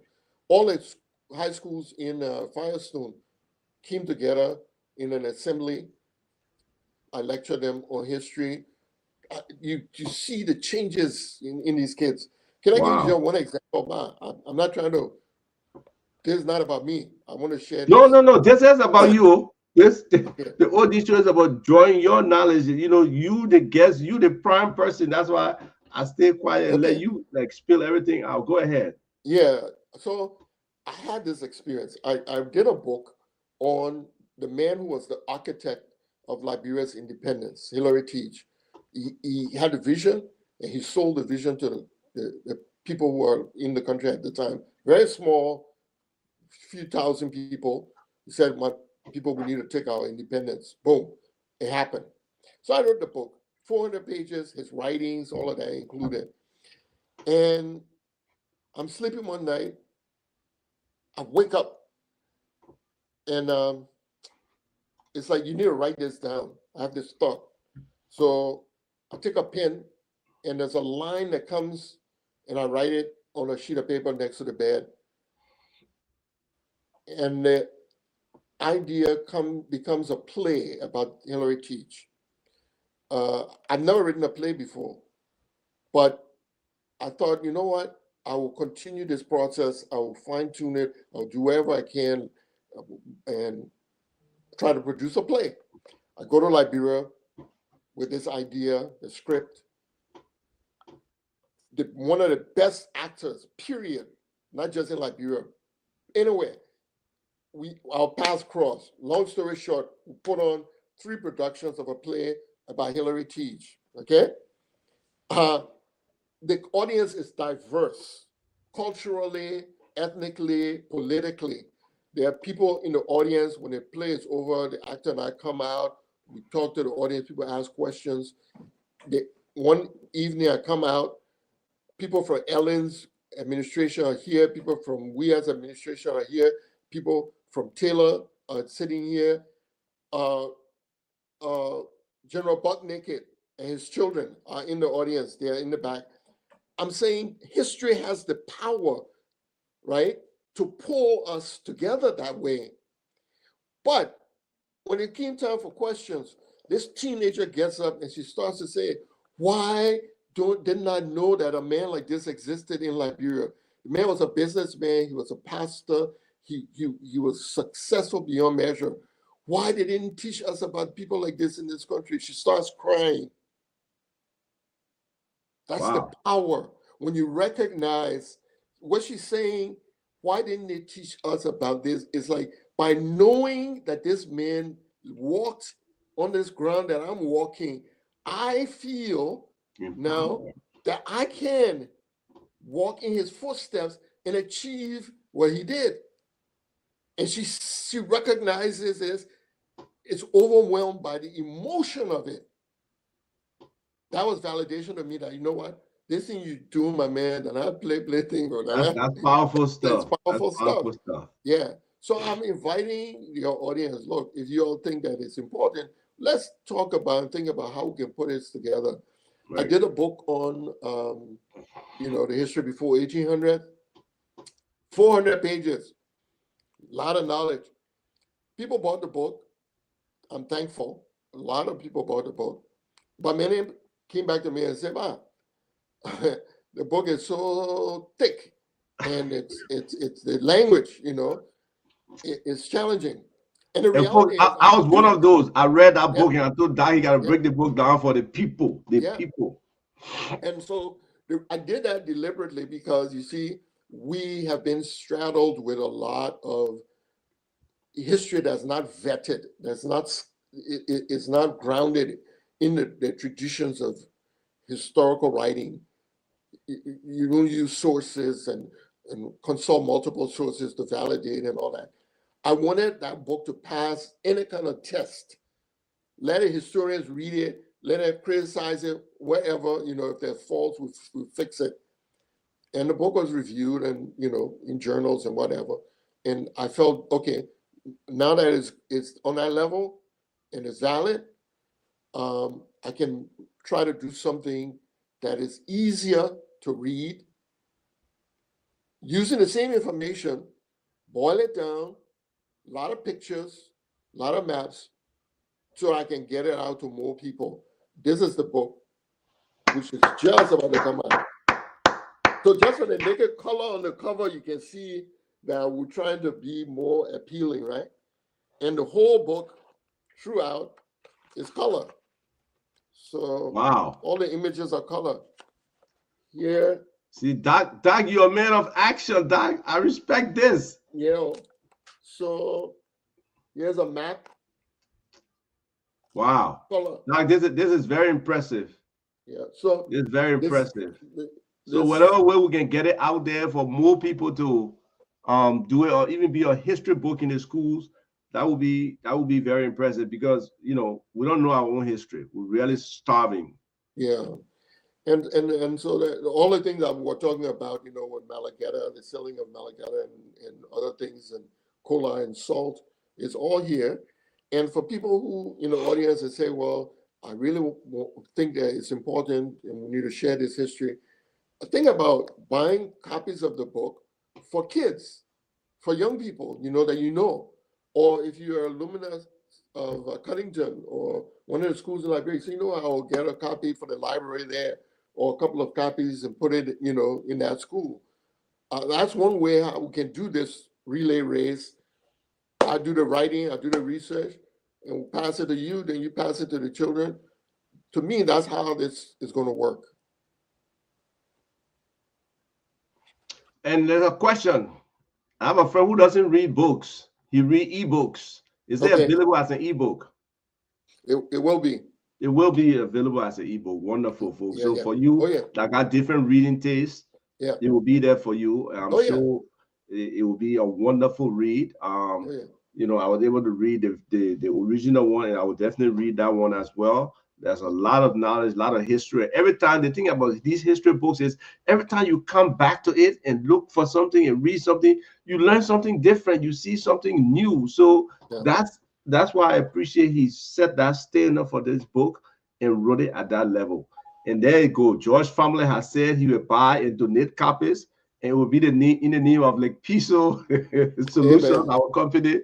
We'll do that. We'll buy and donate copies. So once it gets out officially, we'll be able to do that. It's available from it's available from knowyourself.press.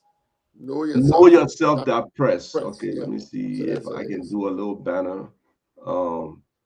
But while I'm creating that banner, I just want to share with the folks. So they don't say we just made a comment here and didn't share it. There's like I was telling you guys about the drone imagery we did, the 10th Street imaging. I just want to share that, Doc, before we go ahead, so people can understand the impact of the erosion and see how close all these buildings are. Now, you can see here, this person got the rocks, but it's partial. It would not effectively protect it. This is George Ria's property here that was highlighted. Okay. And you can see how the erosion is cutting on the edge here and going in. And it's similarly on this side. So this is just a stopgap. It's not going to be effective in the long run. So the government needs to look at this stuff and really do something about coastal erosion. Otherwise, a lot more homes will would be destroyed. I believe JFK itself is even threatened. If we come over here, I don't know how far we went with this. Um, yeah, JFK right here. And this stuff, you see all these houses, they are being threatened as well. The sea is coming. So, to the extent that government can really look at this sea erosion and try to build these revetments and to be able to stop, you know, um, all this sea erosion, it would be very, very helpful to a significant number of people. Otherwise, people will lose their homes and will go down the drain. So, folks, the book is there. Um, let me see. There are a couple of comments here. Um, somebody already asking if you are reaching out to the Ministry of Education to see how you can collaborate with them to help create the history curriculum for our schools. Have there been any overture on your part to the Ministry of Education on curriculum? I'm in touch with people at the ministry, and I'm hopeful that we can work in that way. But oftentimes it's a process that requires your presence. So I plan to return home in a few months for an extended period, and I think that while I'm there, things can work. So again, that's another thing. This thing that you have to physically be on the ground. Our librarian people can work with the foreigners then, even if they're in space. Why is there a requirement that diaspora Liberians or even a Liberian who travel on a Liberia got to come back to Liberia before anything can happen? Oh, George just bought 5 books, 5 of your books, and will distribute them. Congratulations, George. Thank you for doing that. Thank you. Books, Thank you so much. So, Dr. Boris, please give me the name of the book so I can do a scroll up for people. Okay. It's Sea Salt, Cola, and Grains of Paradise. And green or greens, green? Yeah, greens, like rice greens. Okay. Grains of Paradise. And the untold history of Liberia's early ancestors. I'll leave that power and just say soul at. What is the website? The website, just buy it. Knowyourself.press. Know yourself. Yeah. Dot press. PRES. Yeah, press.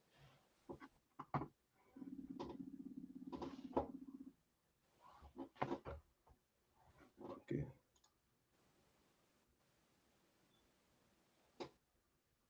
You not seen it? No. I need to delete couple of banners because I'm limited to 50 banners. Oh, okay. Okay, now I can show it. Seesaw, Color, and Grains of Paradise, right? Yeah, so yeah. I know yourself that press. Yeah.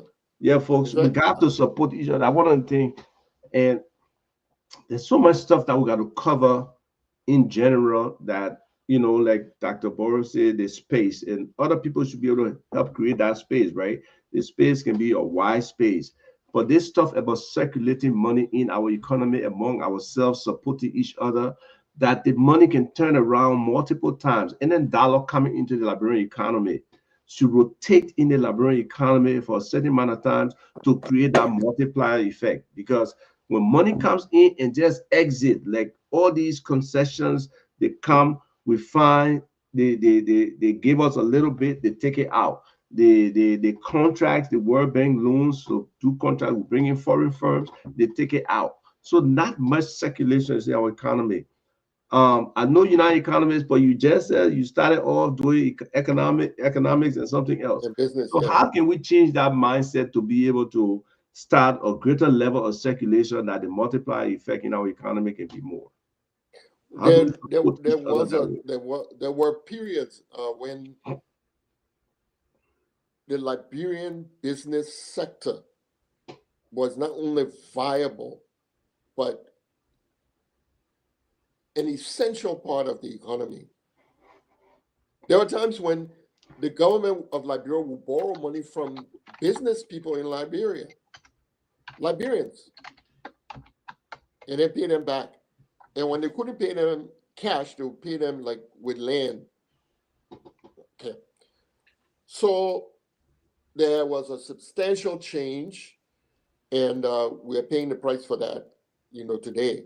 Again, when we look at history, we can come to understand some of these things. Let me give you one example of a time where Liberian businesses became very important. In the late 1800s, right? Mm-hmm. There was a species of coffee that grew only in Liberia. It's called Liberica. It's a variety of coffee. Right. Um, so most places grow Arabica or Robusta. And that happened because the British, when they had an empire, again, they're teaching economics and saying, comparative advantage, pursue what you have.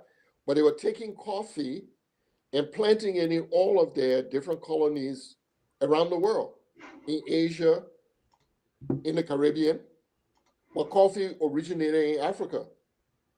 So they were putting a lock on the market. All right, a disease broke out in the coffee plantations. It was a leaf disease. And because it was the same species of coffee everywhere that the British ruled, the disease just spread from Ceylon, to this place, to that place, across the Caribbean, and the coffee crops were devastated. Suddenly now there's a vacuum. Liberians have been growing Liberica. Liberica was not susceptible to that disease, Hmm. right? Yeah. So now we've got something unique. And that's how the Liberian coffee growers, farmers became successful. Um, Most of them, their children were the ones working on the farm with them and planting the coffee and stuff. They were drinking coffee themselves, so it wasn't new to them, and they were able to take advantage of this moment, right? Well, as Liberian coffee rises in the world market and it becomes really important, the European powers decide they want to get the beans and plant it in their colonies and take advantage, right, of this crop. The legislature in Liberia in the 1800 passed a law and said nobody should send green beans out of Liberia. Wow. Yeah. So the government recognized the fact that we had an advantage and we need to secure that advantage by making sure that beans don't leave. Well, during the war, people took beans of Liberica coffee um, to different parts of Asia, and now Liberica grows in those places. So if somebody wants um, a roasting company wants Liberica coffee, they can get it from Asia. They want this other type of coffee, they can get it from this place. Ethiopia has taken steps to protect their species of coffee, and they've patented some of them. Wow. And that's your strategy to protect your national economy. Yeah, And we don't tend to do that. We don't tend to do that. There are people now. I mean, coffee is such a powerful drink, dollar value drink right now. yeah, I yeah. mean, it's something that we need to really produce our America because it's a little different. It has a different taste. Even if you go on Sure, Wikipedia and sure, look at the comparison with it and the Robustica and other coffees, sure. you know, you see the difference, and it can be a niche, kind of business for people in Liberia and people who drink that kind of, who want to sell that kind of coffee to be able to do. But you yourself have interest in coffee, right? And your Oh, dad. So you want to absolutely. share a brief Oh, yeah. story on that? Thank you for that. Yeah, because whenever I can, I like to pay respect to my father, my parents, but now Papa in particular, because you see, my dad, like I said at the beginning of the show, didn't have the benefit of any kind of advanced education, but he saw the value of it. But he was one of the most enterprising persons I've ever met ever. Not only when I was a child, but since then. So he was trying different things. You try this, there's a new, you try the other, and he settled on coffee. Coming from Jamaica, Blue Mountain Coffee, very um, premium brand type of coffee. And so he came to Liberia. He discovered we had Liberica. He said, well, people are not doing anything with it. It's just being exported. He started roasting. The machine that he bought to roast the coffee, it was on the table. And the grinder, it fit on the table, the dining table. So you just fire coal under the pot, the coffee roast, take it out, put it in the other machine, grind it by hand. By the time he died, the roaster that he had was 2 stories high. Wow. Special imported from Germany. But he did it step by step by step.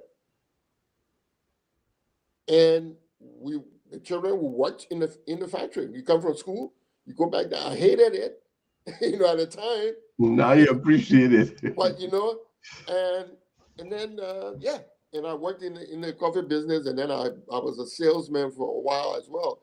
So I saw Liberian businesses that were valuable, that were viable, that I went to Catholic school, went to private school. But it wasn't just him.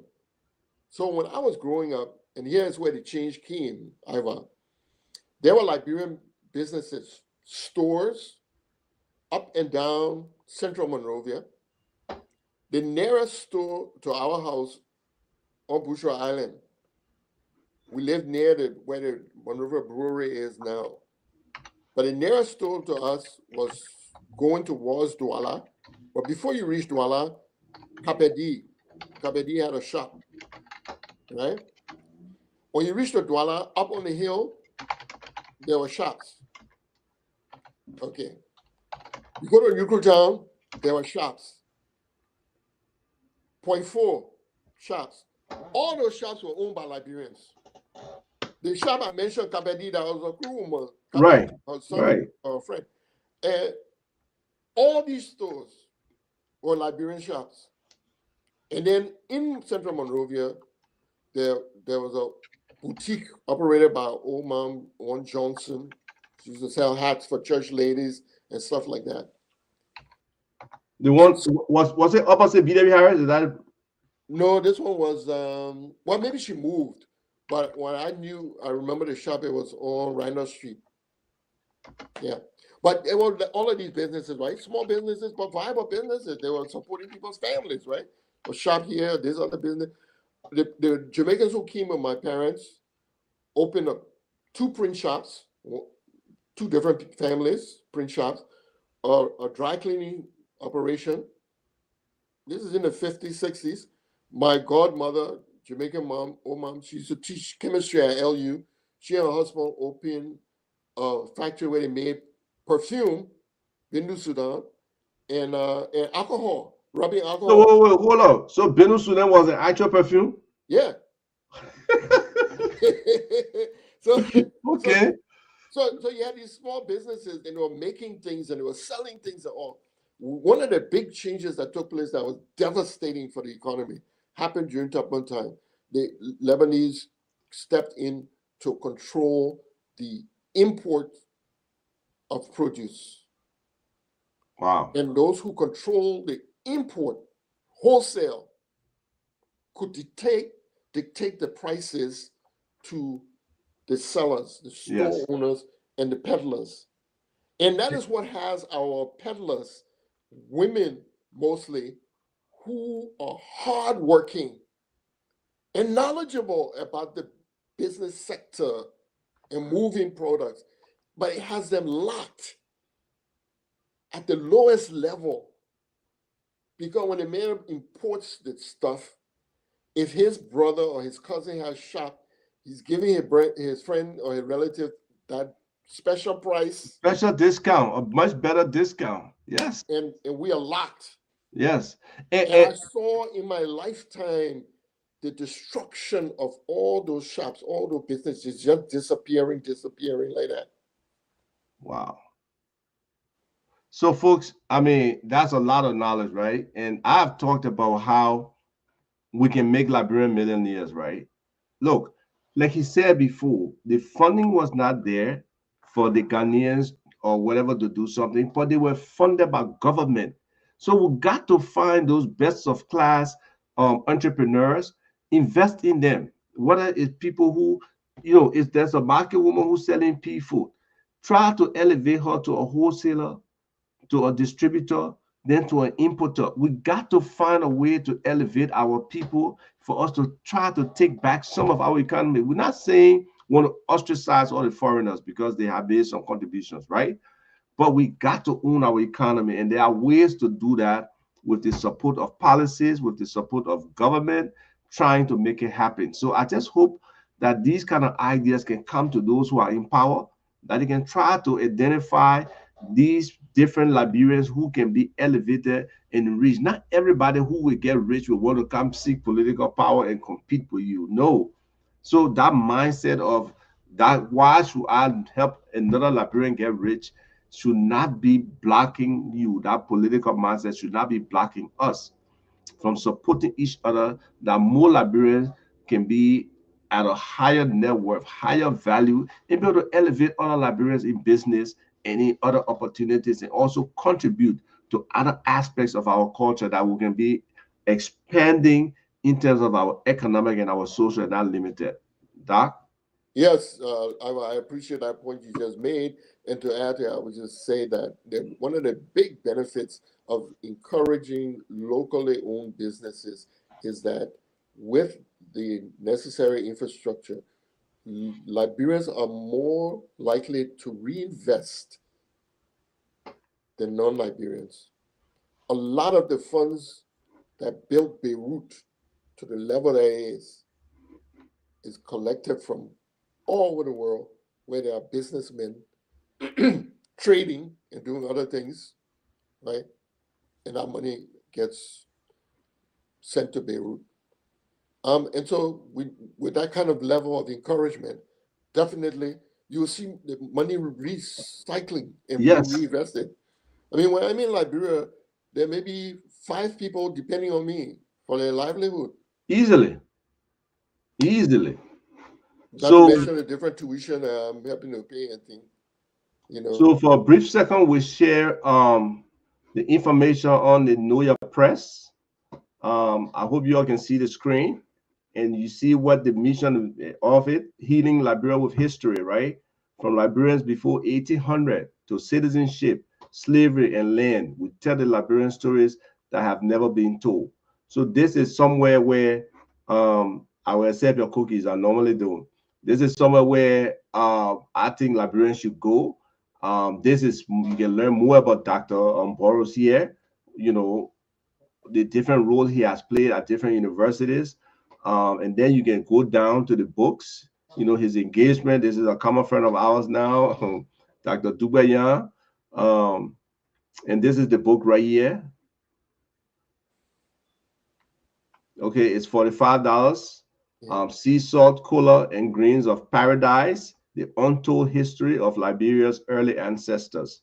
So, you can get a lot of knowledge here, know a little bit about yourself, share with your children, because a lot of our history has not been told. I know some people get upset with Doris Bank Henrys and some of those other early historians, but we have an opportunity to revisit our history and to make it a natural part of what we do today. So we should not lose out on that opportunity. We should keep trying to, get with those people who understand it. And I'll try to bring some other historians on as well to give their perspective, their focus. We are talking about the all the different national things, the national symbols, the representation, and all of those other things. Those are all things that make this a viable part of our culture of who we are. And we need to get a better understanding of those things. When we do, it makes a big difference in how we carry ourselves, how we represent each other, how we engage as Liberians, and how we move forward. So, Doc, every good thing must come to an end, even though there's already been calls for you to come back. They swear you got to come back.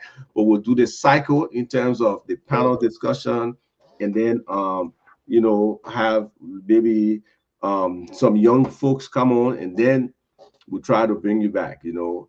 So just in terms of departing from this piece now, we have the government, we have private sector. So what is, if you can tell each of those groups, what can the government do differently to empower, Liberian businesses? And then what should the private sector people take away from, our history in terms of some of what you have shared here for us to be able to, create a stronger narrative around Liberian businesses and inspire this future generation? There are a lot of smart young people in Liberia who, if given the opportunity, given the right path, they can be very successful. Um, the message I would have for both sectors would be this. I hope, if nothing else, people come away from this show with an idea that we need collaboration. Collaboration that is not going to have to be constructed and negotiated every time we engage. It should be built to last. It should be that I can approach the next person knowing what I can expect, and it will come true. They will deliver, right? So it's automatic. I was talking about some of the friends I have back home, and the uncle invests in the nephew, knowing that it will be paid back. Without paperwork, it will be paid back. That kind of thing. We need to cultivate that type of culture, and that provides the basis then for us to move forward with so many of the processes we need, to advance. Right. Um, but to make that happen, that coordination happen, that sense of who we are as Liberians and that we are valuable, that we have contributed to history. We've done it before. We can do it again. We gave the world cola, which went into Coca-Cola, which made people millions of dollars, billions per, more likely. They don't use the natural cola anymore, but it started with us. Um, the Melagetta, people are making money from it with the Nando's Peri Peri. It started with us. So we are the center. I don't see us as a periphery. I don't see us as, oh, we got to be learning from everybody else. No, no, no, no, no. We have things to teach. That's how I look at it. That's how But it you see, is. our Yeah. universities, that was my problem when I went home and I'm looking at the situation with universities. Our universities have been reduced to thinking that we are to receive knowledge from elsewhere only. I'm not saying we shouldn't get knowledge from elsewhere, but our university should be in the business of producing knowledge and sharing with the world. And part of that knowledge should be to start with the history of Liberians. We should be shaping the history of Liberia. Other people are telling us about our history, and that's the least that we could do.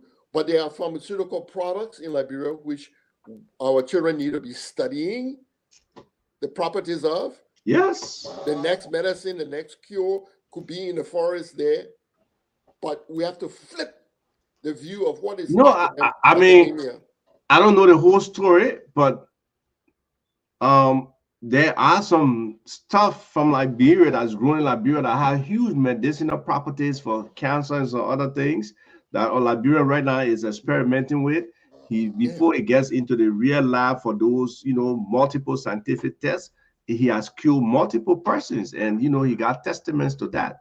So yes, one of these days, hopefully, he will be willing to share some of that information out here. But we got people. One of the things, though, before we kind of come to our closing point, uh, you talk about handing things down, but a lot of times our quote unquote, medicine doctors and other people who know all these herbal things that can kill people. Even my own mom used to cure, some different stuff, but she yeah. never really handed that stuff down to me. So why is that lost sometimes in terms of that hand down? Yeah, well, let's not blame the old people there, man. We got part of that Well, responsibility is we the us. OGs now. So, If we do our own, they'll blame us. Oh. no, some of it is us, my man. We need to see the value in the things to put it down. But here's something I learned, right? Really important encounter for me. another validating experience in my journey. I was invited to speak at a Liberian church, and after the presentation, chit chat with folk, the pastor pulled me aside and he said, "I need to talk to you, Doc." He said, "I read this your book, and the part that really spoke to me is where you are talking about the way of the ancestors. The old folks didn't used to think about religion as something separate from life, daily life. We didn't go on a particular day to our building to worship. It was built in, but it was the way of the ancestors who were following it." He said, that chapter really spoke to me. He said, here's why. He was recruited by missionaries to be trained as a pastor. He was undergoing the training. His father died. Wow. So he told them, he said, I need to go to bury my dad. And the missionaries told him, he said, my man, you have to make a choice. If you're going to be a Christian, you have to put those ways behind you. And your father was part of the poor, and that's demonic. And if you leave here to go to your village, don't come back for your training. Wow. He said he went to bed, he tossed, he turned, he couldn't sleep. Wow, what a challenge, what kind of decision, dilemma. Got up in the morning, he went to them, he told them, he said, look, the Bible said, honor your mother and your father that your days may be long upon the earth.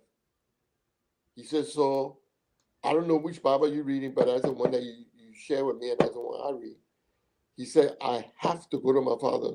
You've never met him. I know the man. You calling him demonic. On what basis do you say that? So my father is an herbalist, and people will come from miles around for treatment. He said, I said, son, you tell me, he said, go pick that bush. The leaf had 3 pieces to it, 3 prongs, bring it. Give it to the person, go make tea, drink it. The other thing, give it to the other person, the bark, whatever. He said people will go, and if the disease was severe and they're treated properly, they come back, they bring a goat or chicken or whatever. He never charged them up front, but they understood the value, they will compensate him. That's trust. That's, okay, part of we see the value of what we have. Right. So he told me this because he said, Doc, when you go back, I really would like to work with you. I know those plans. The pastor is telling me this. He said, I know the plans because I work with my dad. Wow. He said, now, I would like to work with you as somebody who respects those things, that we can get students, university students, involved in studying what properties they have and it can benefit our country. That sounds good. And then the people are testing these plants and stuff to parts per million now, parts per billion, even in some cases. So that information can be gathered and understood, the properties and how they relate to each other, how they work in the human body. It's possible. And protected so that we benefit. Oh, yes. As a source that some of that revenue will come back to us. Otherwise, like so many other things, yes, we lose it. The value's gone. Yeah. But like comes you, to us, but we lose it. Yeah, wonderful. But like you, I would say, and I was one of the things I was sharing with the pastor. My mother's grandmother was one of those people in Jamaica who the people will come to for herbs that she grew in her yard, and she knew all the different treatments and cures. And my mother had some of it. So when we were children, we get sick. Most of the medicine didn't come from us, from pharmacy. They were in the yard, fever bush and all these things. But I want to thank the audience members who have been posting, because I really valued the last comment. For example, I wanted to say something. Oh, go ahead. But I'm just saying in general that I really appreciate the comments that are being made. This one about gender, I think I might have to speak to it as well. Yes, I put it up there so you could Please. just kind of Yes, say something about it. yes. So, of course, gender equality is important. Absolutely. I'm not here. You know, I don't know who the poster is. Oh, the poster is a LinkedIn user. I mean, I Yeah, have to yeah, go to yeah. LinkedIn to Yeah, find out who it yeah. is. No, no. I was just saying that I don't know the person age, anything like Okay. that. If I knew the person, I would be able to say this. But yes, let me not even go down the road I was thinking about. The point I was making in my reference, to be clear, is that we have created a college at the University of Liberia that is gender and graduate studies. I do not know of universities in the US or in Western Europe that have created entire colleges devoted to gender. That's the question I was raising. To have a college with a focus requires resources. Somebody made a decision to create that entity on that level, and that's what I'm questioning. Of course, we can promote equality, and we must, but there are many, many means of doing that. And for the production of knowledge and the prioritization of the areas of concern in the society, I think that Liberians need to drive that process. But the process has been driven by donors, and that's the point I was making.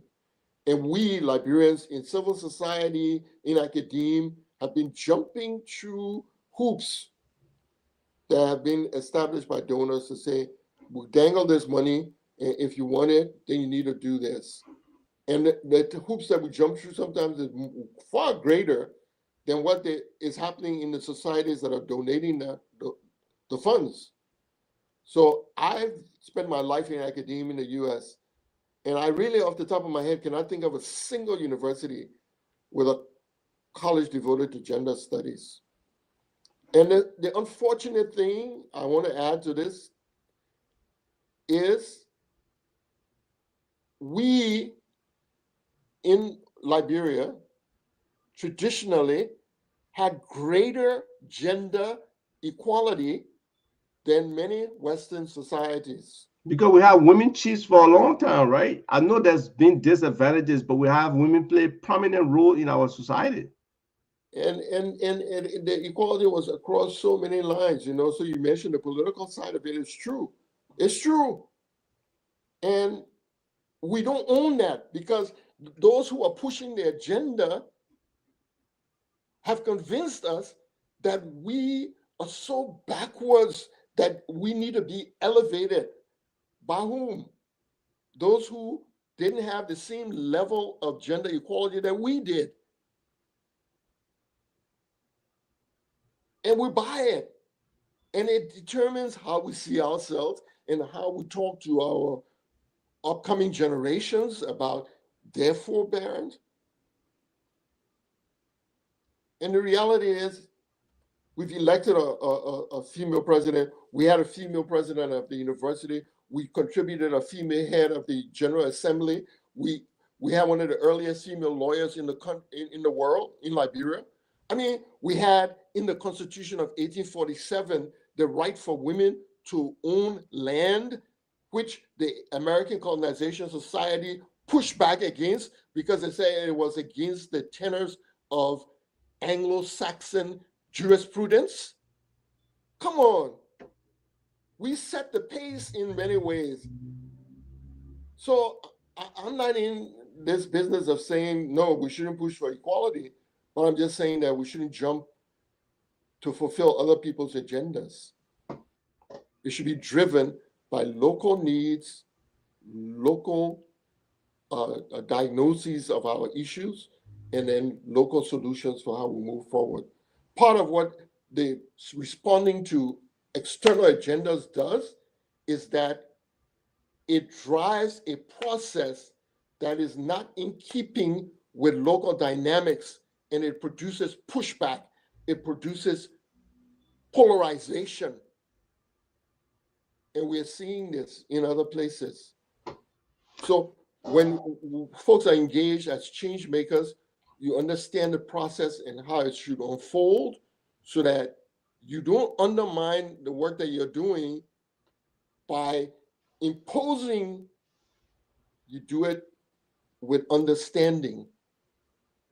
That's part of what I'm appealing to us about. And I must add, we got to separate a college just dedicated to gender studies from, programs or graduate programs in gender or institute for gender and stuff. They have all of those things.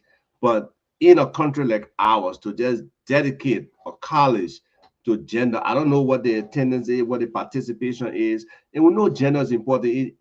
Nearly everything we do now, there has to be some set aside for gender inclusion, which is important. I like to consider myself feminist. I'm not a feminist in chief though, but I like to consider myself a feminist. And I have always pushed against rape, against gender violence, and all the other negative things that happen to women. So, we as Liberians collectively, we must push for those things in our own setting that can differentiate and show that our women are as important as they are. But for anybody who has had a Liberian mother, especially one where the father was out there a lot of times, they understand the value of our women. And I really, really do. And I just hope that most Liberians growing up today can have that full sense of motherhood that they receive from a woman who's focused on her family is very important. They are the rock. They set the foundation for most of the things we do. So somebody sent me a text. If we really want to get close to gender equality, we should get rid of religion. Everybody know that George Famula is the premier atheist in Liberia today. But anyway, it's very important the role that gender plays, and we got to respect it. It's no disrespect, but let's do it in a practical way, one that impacts women from the grassroots up and make that difference. So, Doc, give us your parting words. You have spent 2 hours, 30 minutes with Oh us, wow! which we really Oh wow! appreciate. Oh wow! Um, and we look forward to the next engagement. But in the meantime, we'll keep pushing this and taking snippets from here and seeing how we can share with people so that they can fully understand, because not too many people have the attention span to watch this stuff the entire time. But as we go through these different things, we'll be able to extract and be able to share with people. So in closing, just share with us what your thoughts are overall, and your general advice to all of us out here. Yeah, thank you for the opportunity actually to engage in this way. And the time has gone so quickly, I didn't even realize it. Just the flow, was organic. Um, I just think that we find ourselves in a very difficult place, close to the bottom of the poverty level, on the world stage. And it shouldn't be that way. And it's reversible very quickly. We have tremendous resources, minerals of all kinds, very valuable. But if we learn from history, we will learn that we need to add value and not just export raw materials. We have more minerals than countries like Rwanda, which are farther along in developing public health institutions, schooling, all of those that we are lacking. So there's no excuse. We had a war, they had a war. Ethiopia went through war. That excuse is tired now. The question is, what did they do to reach where they are? They're not perfect, but maybe they have some secrets, some measures that we can learn from.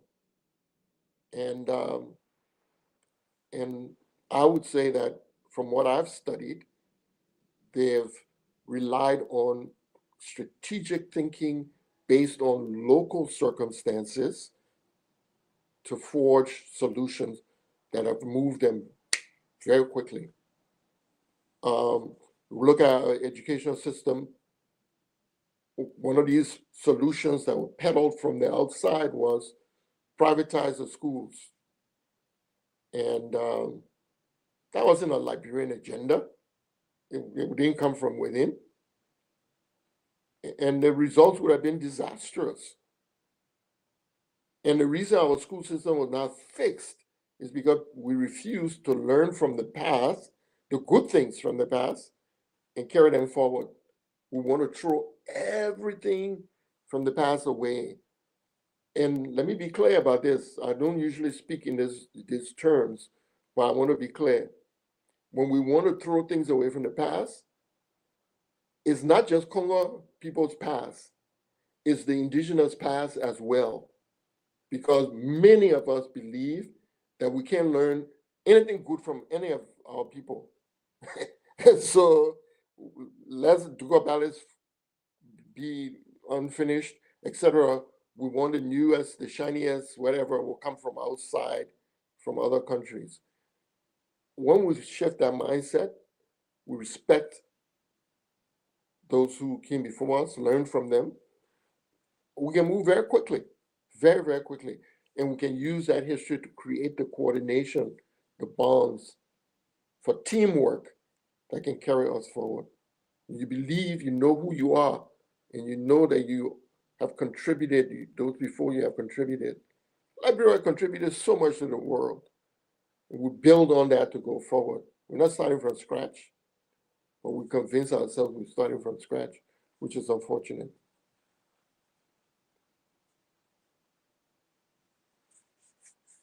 Thank you.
Doc, I'm sorry. I went on Okay. a soliloquy. Oh man. Yeah, what are you But doing? anyway, what I was saying, Doc, yes, we appreciate your presence, but we are trying to start a tradition here with the OG show. For every OG that come on here, I want to ask you, what is that timeless truth that you can share with us that we can carry forward? And I was sharing one of the things that I hold. My dad used to always tell me, Jim, that liquor in our bottle on our shelf there, it make the bottle dance, it make the bottle fight, it make the bottle cuss. But when you drink that liquor there, and that's why today I really don't drink because of that. But there's also another reason. But you, Doc, what's your timeless truth that you can share that people can go and probably live by, probably incorporate into how they do things? It could be for Well, your mom, for your dad, or just your own experience. wait, my man, you put me on the spot because I thought I had wrapped up earlier when I said what I had to say. What word of wisdom? But if not, Doug, you'll be coming back. So we really appreciate when you come back to be able to give us that. But no question. Know yourself, know your enemy. 1,000 battles, 1,000 victories. But you got to start with knowing yourself. Wonderful. Thank you, Dr. Boris, for helping us see these different threads of our history, tying it to our business future. And our listeners have been very special. They have been participatory. They have been very complimentary of you. And, this first edition of OGs, seriously, it will be hard to follow up, but we'll try our best to do it and to really make this a space where, as you said, be able to get our intellectuals to come to for people to learn from them, give them that platform, let them elaborate on some of the things that they never get the opportunity to, and we'll try to promote it as much as we can out there. So thank I've, you. one other thing, please let the audience know. I'll come back on Facebook and respond to the comments so the conversation can continue. Wonderful. That would be great. That would All be right. great. But All right. that we've totally forgot about Liberia 2.0. I know, right? Just give a brief say about what originated that and what it was, so people can know that you have different dimensions to you. Like you say, you never wrote a play before, but you Yeah, did put on a show before. So yeah, man. Yeah, we've done some things, and that was another example of collaboration, right? We saw the need for something unique. We did a celebration of Liberian arts and culture, and so you were part of it. Of course, essential part of it. We did it here in the DC area around 26 time to add a whole other dimension to the celebration of Liberia's independence. And we had artists, painters, musicians, people from the original cultural troupe that was at Kindija participated, along with some of the youngest musicians. Someone played the Lone Star Forever on the violin, a young woman. It was just an it awesome was, it was experience. rich, and that actually gave my children, I torture material with my Liberianness, right? But I take them when I go to meetings. They hear me on the phone. They hear me fussing with people talking about Liberia. So this was an exposure to a different set of how Liberia is for them, and it really piqued their interest, in Liberia as well. So it was Yeah, wonderful. Hopefully, there could be somebody who can take that baton again. We can hand it to somebody, let them yeah. do, something similar, so people here can see that level of get that level of appreciation for Liberia. But Doug, you've done so much for us. We really appreciate it. And we, just hope you have the strength to continue to do the things you want to do and impact us the way you have already. Thank you. And thank you, Ivan, for what you have done. I appreciate Thank you. you. All right, bro. Bye bye, folks. Thank you for, participating in the show. Um, we really, really, really appreciate this level of engagement. Um, we try to really bring the nuggets, right? Because there are many Liberians that, we as a group collectively have not heard from, but they are so knowledgeable about so many things. They understand where we come from, they understand our history, and they will be able to help us understand ourselves better, teach us the way, that we need to follow so that we can understand ourselves better.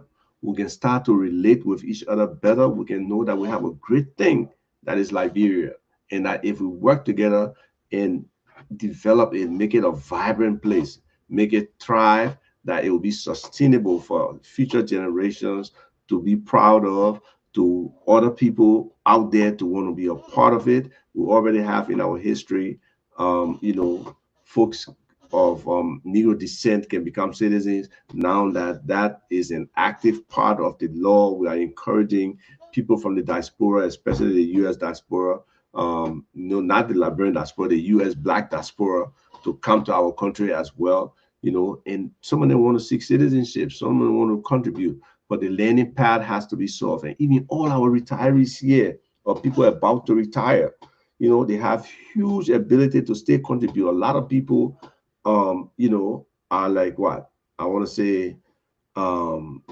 probably in their late 60s to the max, who are retiring now.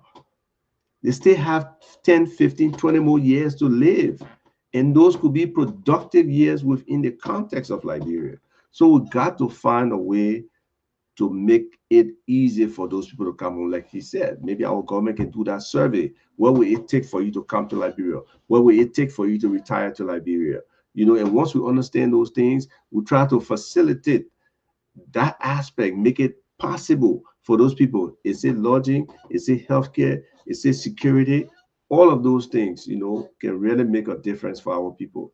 So we really want to say thank you to all of you, and hopefully, the OG show can be able to be that space that can give you some insights, some thoughtfulness, and bring us together, that we can really start to think out of the box, be able to create solutions to so many of the different problems we face, and be able to get to a better Liberia. So thank you for watching. I appreciate it. And we stop here. Every good thing must come to an end. Bye bye.